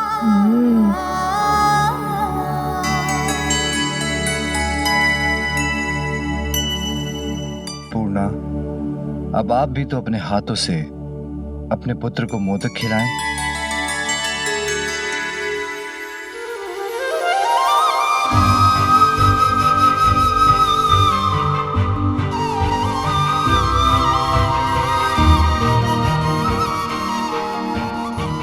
लो पुत्र।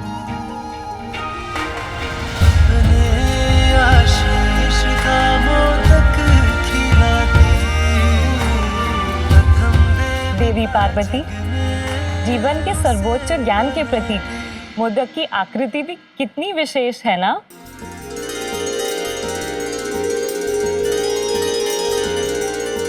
हाँ देवी लक्ष्मी, मोदक का आकार तो महाशून्य के ही समान है। माँ, मुझे कुछ समझ में नहीं आया। ये महाशून्य क्या होता है? महाशून्य तो अनंत है, अपने आप में ही संपूर्ण है। समस्त जगत और सभी जीवों का जीवन उसी से उत्पन्न होता है और उसी में समाता है। अर्थात ये तो प्रणव मंत्र ओमकार का ही प्रतीक है। इसीलिए पुत्र, जो मोदक के वास्तविक अर्थ को जान जाता है, वो संसार के दुख सुख से परे रहता है। सांसारिक माया जाल से भ्रमित न होकर परमात्मा से स्वयं को जोड़कर पूर्णता को प्राप्त करता है ना माँ?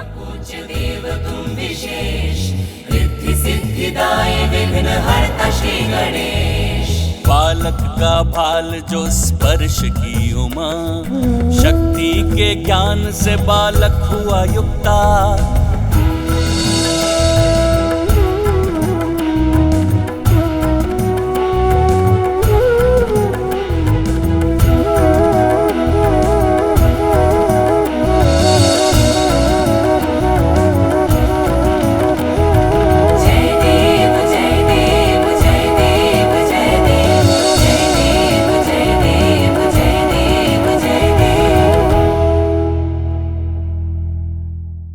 अरे अरे पुत्र,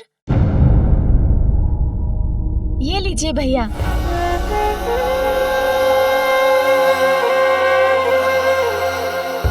माता, ये मोदक का ही प्रभाव है जो गजानन अपना भोजन मुझसे बांटना सीख गया।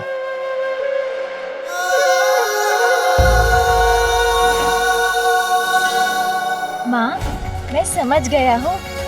कोई कितना भी साधारण क्यों ना दिखाई दे, यदि वो अपने भीतर बसे परमात्मा का परिचय पाकर अपने गुणों को निखार ले, तो वो असाधारण हो जाता है। आपके द्वारा बनाए इस विशेष मोदक से संपूर्ण संसार यही सीख प्राप्त करेगा और आज से मोदक सदैव मुझे अत्यंत प्रिय होगा। पुत्र गजानन, अब तुम्हारा अन्नप्राशन पूर्ण हुआ। अब तुम मन भरकर भोजन कर सकते हो।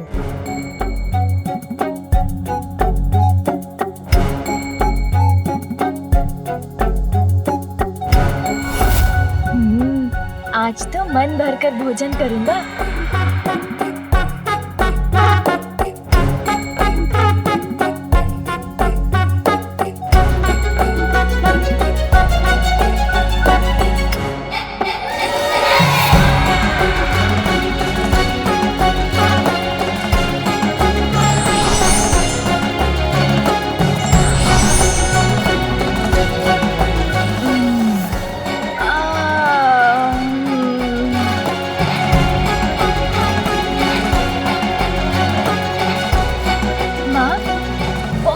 स्वादिष्ट भोजन था। आनंद आ गया और मेरा उदर भी भर गया। आपकी अनुमति हो तो मैं निद्रा करने जाऊं? हाँ पुत्र, अपनी नानी माँ के साथ जाकर थोड़ा विश्राम कर लो।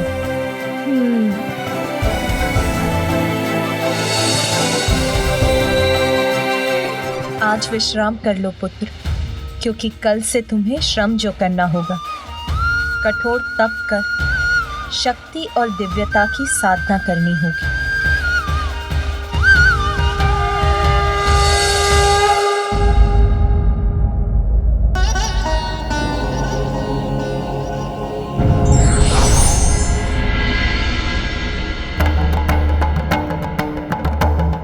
देवराज इंद्र, प्रणाम महादेव।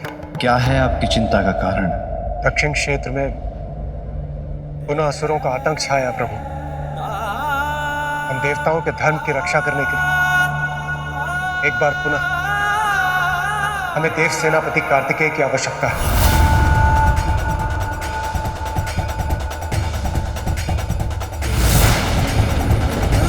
अभी तो मैंने अपने लाल को ठीक से अपने हृदय से भी नहीं लगाया। कहीं नहीं जाने दूंगी मैं अपने पुत्र को।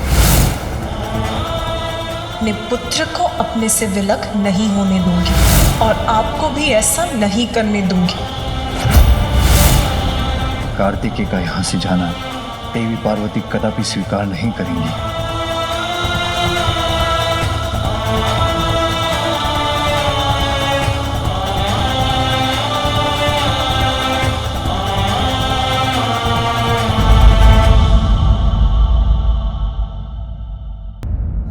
जब मैं स्वयं अपने पुत्र की दिव्यता नहीं पहचान सकी, तो देवराज इंद्र और अन्य देवताओं को उसका परिचय कैसे प्राप्त होगा?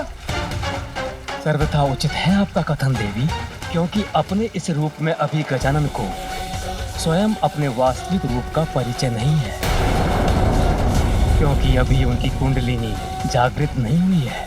कुंडलिनी जागृत होते ही उन्हें स्वयं ज्ञात हो जाएगा कि वो पर ब्रह्म स्वरूप ही है। तब उन्हें अपने जन्म का प्रयोजन भी ज्ञात हो जाएगा।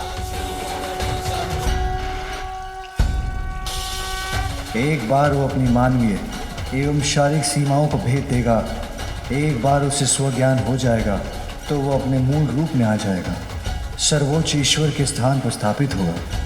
इसका अर्थ तो यह है स्वामी कि मैंने व्यर्थ ही देवराज इंद्र को चुनौती दी। एक दिन ऐसा आएगा जब स्वयं मेरा पुत्र गजानन देवराज इंद्र को अपना वास्तविक परिचय देगा। माँ, पिताश्री। गजानन तो परब्रह्म ही है, जिन्होंने एक बालक के रूप में अवतार लिया है। कुंडलिनी जागृत होते ही उन्हें स्वयं ज्ञात हो जाएगा कि वो पर ब्रह्म स्वरूप ही है।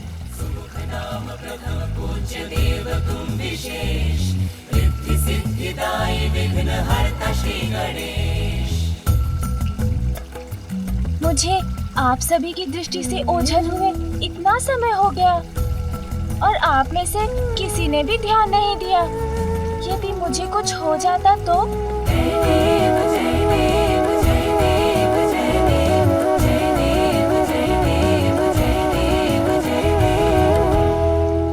वो तो अच्छा था कि उन गंजी के पास इतने सारे फल थे, अन्यथा भूख के कारण मेरी अवस्था बहुत विकट हो जाती। किंतु माँ, मुझे अभी भी बहुत भूख लगी है। चलो पुत्र, भीतर चलो, मैं तुम्हें और दुख देती।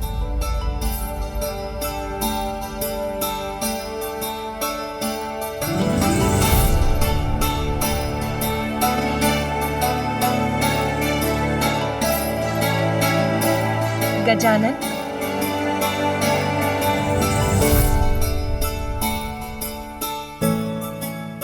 उठो पुत्र गजानन।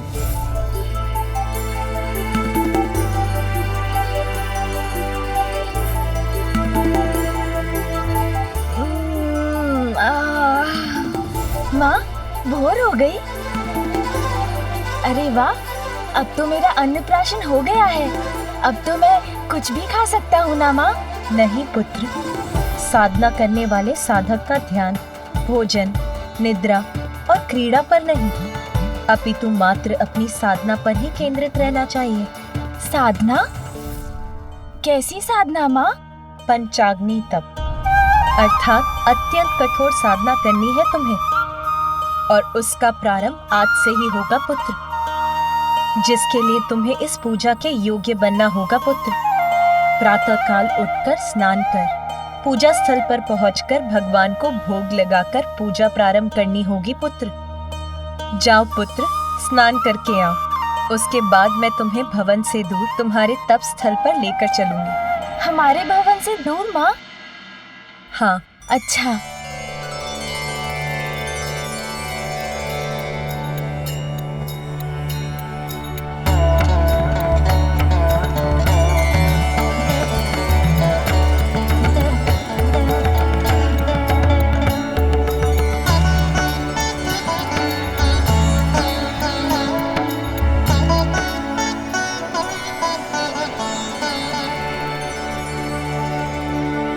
माता, मार्ग तो समाप्त हो गया, तपोस्थली कहाँ है?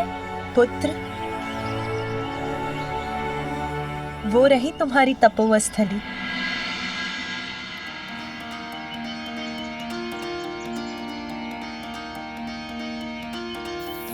पार्वती के मन में उमड़ी ममता, माँ की गोद में आए विघन हरता। पार्वती के मन में उमड़ी ममता, माँ की गोद में आए विघन हरता। अद्भुत बालक पर माँ प्रेम लुटाती, प्रथम देवता जग में उसे बनाती। हाँ, प्रथम देवता जग में उसे बनाती।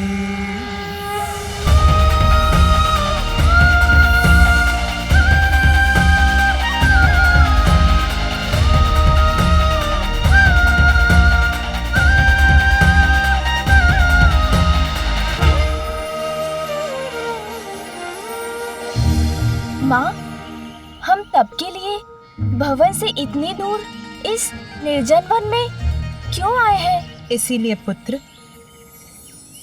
क्योंकि इस निर्जन और शांत स्थल पर तुम्हारा ध्यान नहीं बटेगा और तुम अपने तप पर स्थिर रहोगे।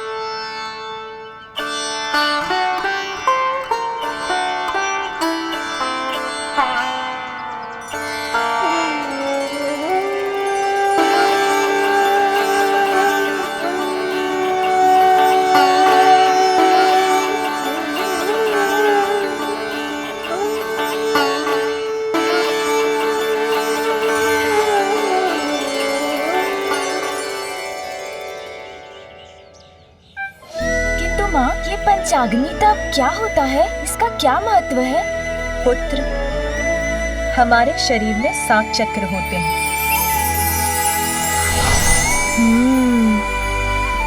पृथ्वी से जोड़ने वाला मूलाधार, हमें सृजन की शक्ति प्रदान करने वाला और आनंद का स्रोत स्वादिष्ठान,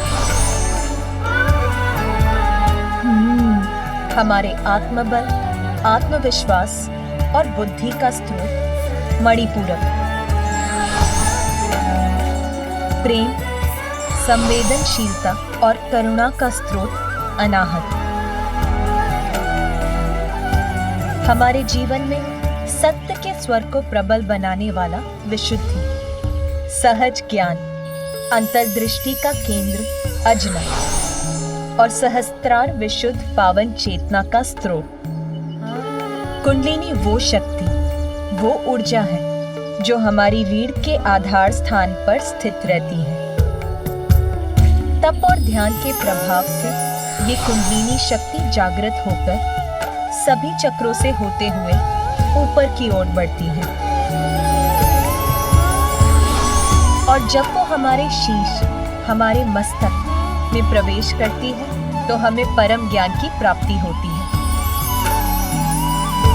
अपनी इस शक्ति को जानने के लिए हमें इन सभी चक्रों को शुद्ध करने की आवश्यकता है। पंचाग्नि तप से जागृत अग्नि तुम्हारा शुद्धिकरण करेगी पुत्र। इस दीपक की लौ पर अपना ध्यान केंद्रित कर तुम अपना तप आरंभ करोगे पुत्री। तुम्हारे ध्यान की गहराई में उतरते ही इस दीपक की अग्नि से तुम्हारे चारों ओर पंचाग्नि को प्रज्वलित करेगी और यही तुम्हारे समस्त चक्रों के शुद्धिकरण का संकेत होगा और फिर तुम्हें सर्वोच्च आत्मज्ञान की प्राप्ति होगी। अब भोग लगाकर तुम्हें अपने तप का शुभारंभ करना चाहिए पुत्री। हाँ माँ।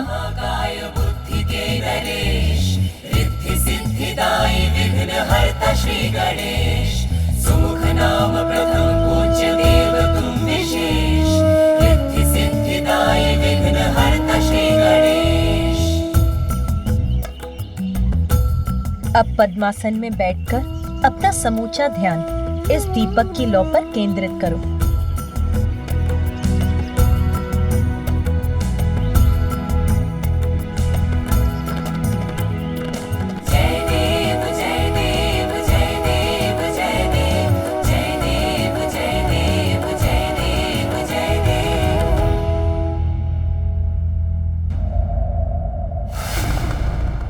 देवराज, आपको भी ज्ञात है कि अपने उत्तरदायित्वों से मुख मोड़ने का स्वभाव नहीं है मेरा, किंतु मेरा अनुज गजानन असुरक्षित है। उसे सुरक्षा प्रदान करने हेतु इस समय मेरा यहाँ कैलाश में उपस्थित रहना भी अत्यंत आवश्यक है। कुमार कार्तिकेय, ये कैलाश है, यहाँ स्वयं महादेव वास करते हैं, अर्थात गजानन सुरक्षित है। यदि कोई असुरक्षित है तो वो हम देवता हैं। हम देवताओं के सर पर संकट के मेघ छाएं। आज धर्म की ज्योति भी संकट में है और उसकी रक्षा करना आपका धर्म है। देवराज,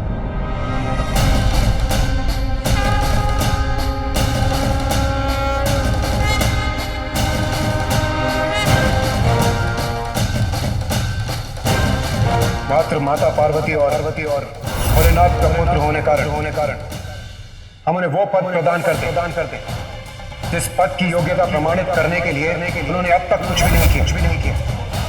देवत्व प्राप्त करने का एकमात्र कारण योग्यता प्रमाणित करने वाला कर्म होना चाहिए, जन्म नहीं। प्रणाम माता।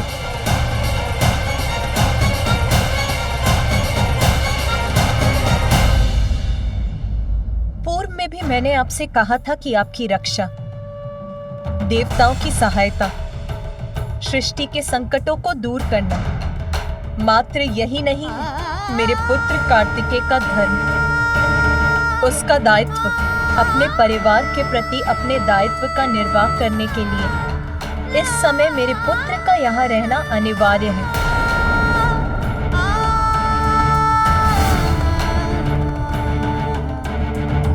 प्रभु, मैं तो केवल निवेदन ही कर सकता हूँ, निर्णय तो आप ही को लेना है। और मैं आपके परिवार में हस्तक्षेप करने की दृष्टता भी नहीं कर सकता। किंतु प्रभु, आज संकट मुख खोलकर खड़ा है। उसे नष्ट करने के लिए देव सेनापति होने के नाते कुमार कार्तिकेय का दक्षिणी छोर पर होना अति आवश्यक है। प्रभु इंद्रदेव, मेरा छोटा पुत्र कार्तिकेय का अनुज गजानन एक अत्यंत कठिन तप का प्रारंभ कर रहा है आज। उसके लिए मुझे अपने पुत्र कार्तिकेय की यहाँ आवश्यकता है। तप कर रहा है गजानन, अर्थात माता पार्वती अपने प्रण को भूली नहीं है। यदि गजानन इस तप में शक्तिशाली हो गया तो ज्ञात नहीं वो कितना समर्थ हो जाए। तप के पश्चात तो वो कदाचित मुझे ही देवराज के पद से हटाकर स्वयं मेरा स्थान न ले ले। नहीं, मैं ये कदाचित नहीं होने दूंगा। प्रिय, तब से तुम गजानन को सबल समर्थ क्यों बना रही हो? इसीलिए ना कि वो आत्मनिर्भर हो सके, सब जगत का कल्याण कर सके, लोक कल्याण का हेतु बन सके। तनिक विचार करो उमा, तुम्हारा पुत्र कार्तिकेय तो तुम्हारी शक्ति पाकर पूर्व से ही सर्व समर्थ है। वो अपनी रक्षा करने के साथ साथ वो सज्जनों की रक्षा करने में भी सक्षम है और वही उसका धर्म है ना? पुत्र, तुम ही कहो तुम्हारा कर्तव्य कहाँ है, यहाँ या दक्षिण में?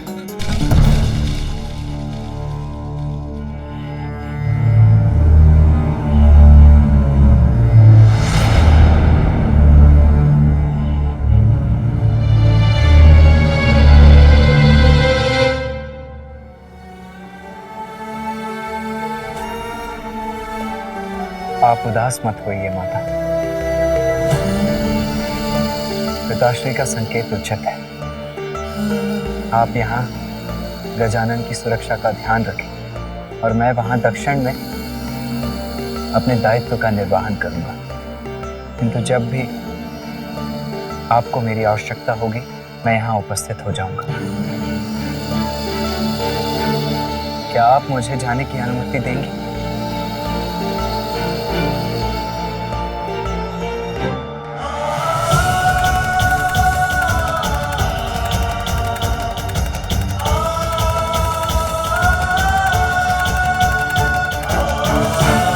माता, क्या आप गजानन को मेरे प्रस्थान की सूचना दे देंगे? वहां जाकर उसके तप में कोई व्यवधान नहीं डालना चाहता।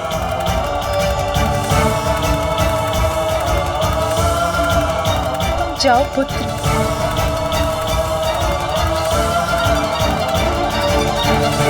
कर्तव्य के आगे अपने स्नेह का बलिदान देने का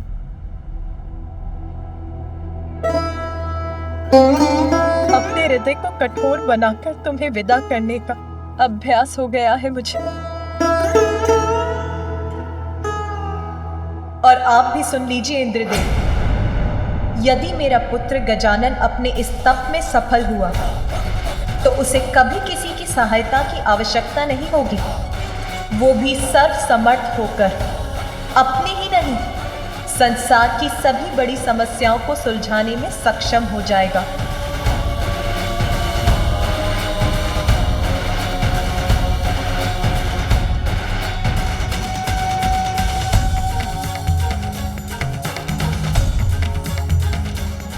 करता स्वामी श्री मंगल मूर्ति, जन जन पूजे होती कामना पूर्ति।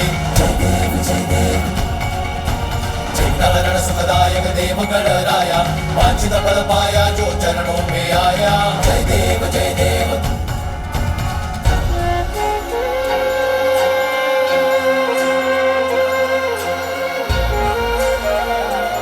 क्या हो जया? इतने ऊंचे स्वर में वार्तालाप करने की कोई आवश्यकता नहीं है जया। मैं अभी कैलाश में थी तो सुना कि कुमार कार्तिकेय दक्षिण की ओर जा रहे हैं। भैया जा रहे हैं मौसी, किंतु क्यों? अभी तो मैंने उनके साथ क्रीड़ा का आनंद भी नहीं लिया। अरे तुम इतने दुखी मत हो पुत्र गजानन। देखो ना, कुमार कार्तिकेय यहाँ नहीं रहेंगे तो माता अपना संपूर्ण स्नेह तुम्ही पर तो निछावर करेंगी। फिर वो जितना भी स्वादिष्ट भोजन पकाएंगी वो सभी अकेले तुम्ही को तो प्राप्त होगा। तुम्हें तो आनंद आ जाएगा ना। भोजन? अरे गजानन, तुम खड़े क्यों हो गए? मैं रसोई गृह जा रहा हूँ, अभी लौट आऊंगा। अरे रुको गजानन, गजानन।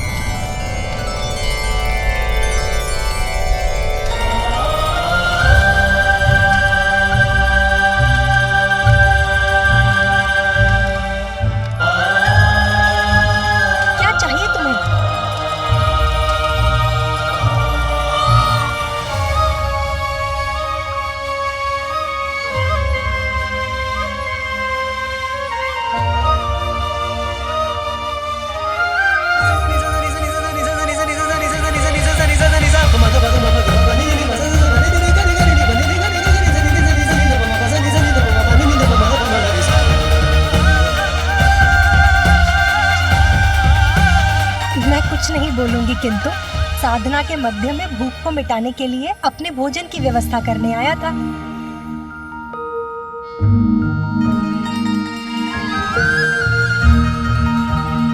भैया, मैं आपके वाहन से भेंट कर सकता हूँ?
मुझे क्यों रोका?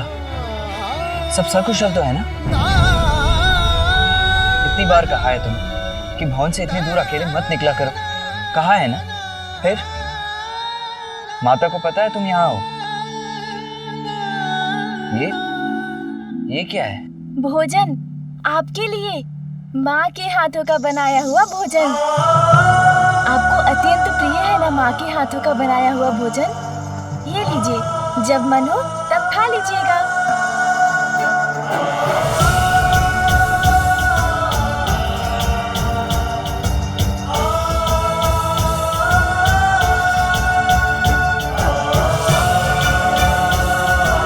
अपना ध्यान रखना गजानन, और माता का भी ध्यान रखना। अपने तप पर ध्यान देना, और हाँ, गणों को तनिक भी कष्ट मत देना। जी भैया। और माँ को बताए बिना भवन से इतनी दूर कभी मत आना। जी भैया। अब मुझे जाना होगा गजानन, और विलंब उचित नहीं है। लाओ ये भोजन दे दो मुझे, दो। अपना ध्यान रखना अनुज। जी भैया।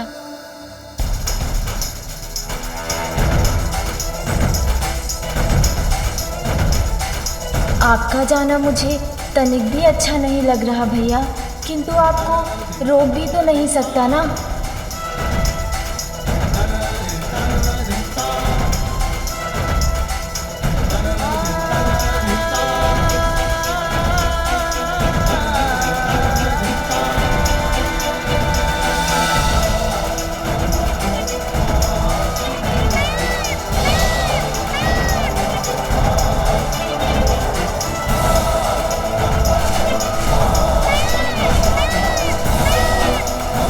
मुझसे तो भैया का जाना अभी से नहीं सहा जा रहा है। पता नहीं अब उनसे कब भेंट होगी, किंतु अब मुझे लौट जाना चाहिए। माँ ने कहा था भोग की थाल लगाकर पूजा प्रारंभ करनी है।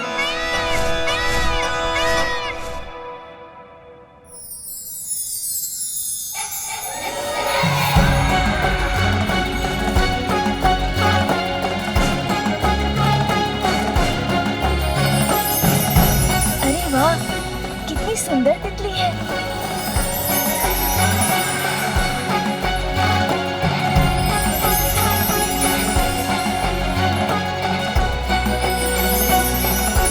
अरे अरे रुको तितली।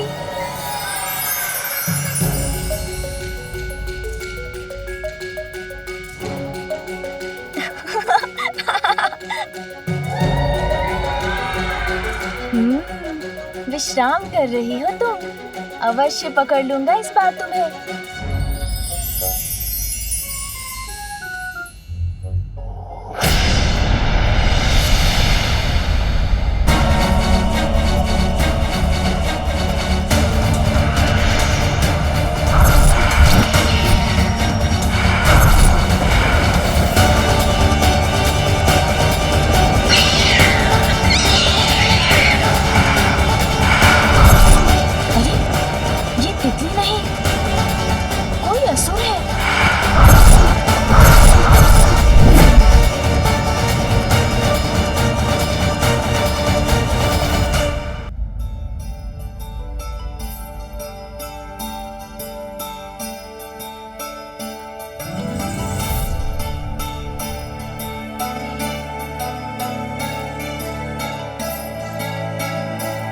गजानन,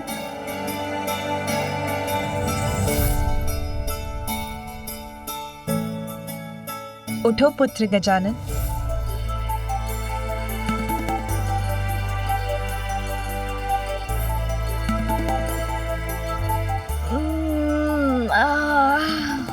माँ, भोर हो गई।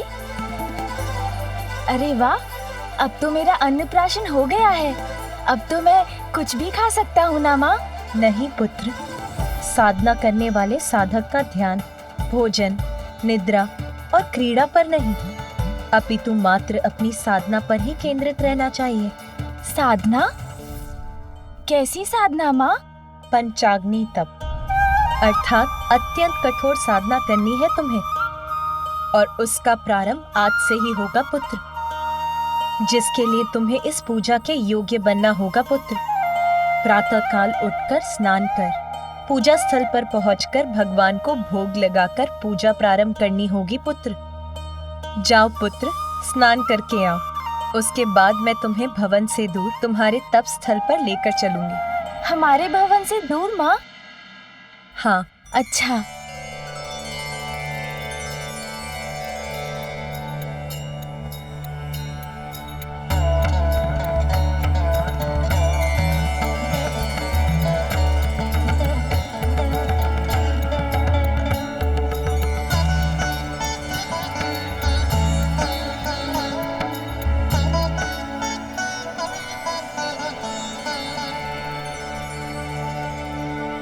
माता, मार्ग तो समाप्त हो गया।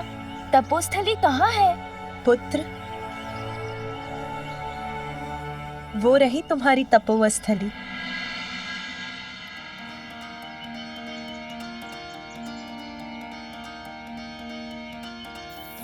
पार्वती के मन में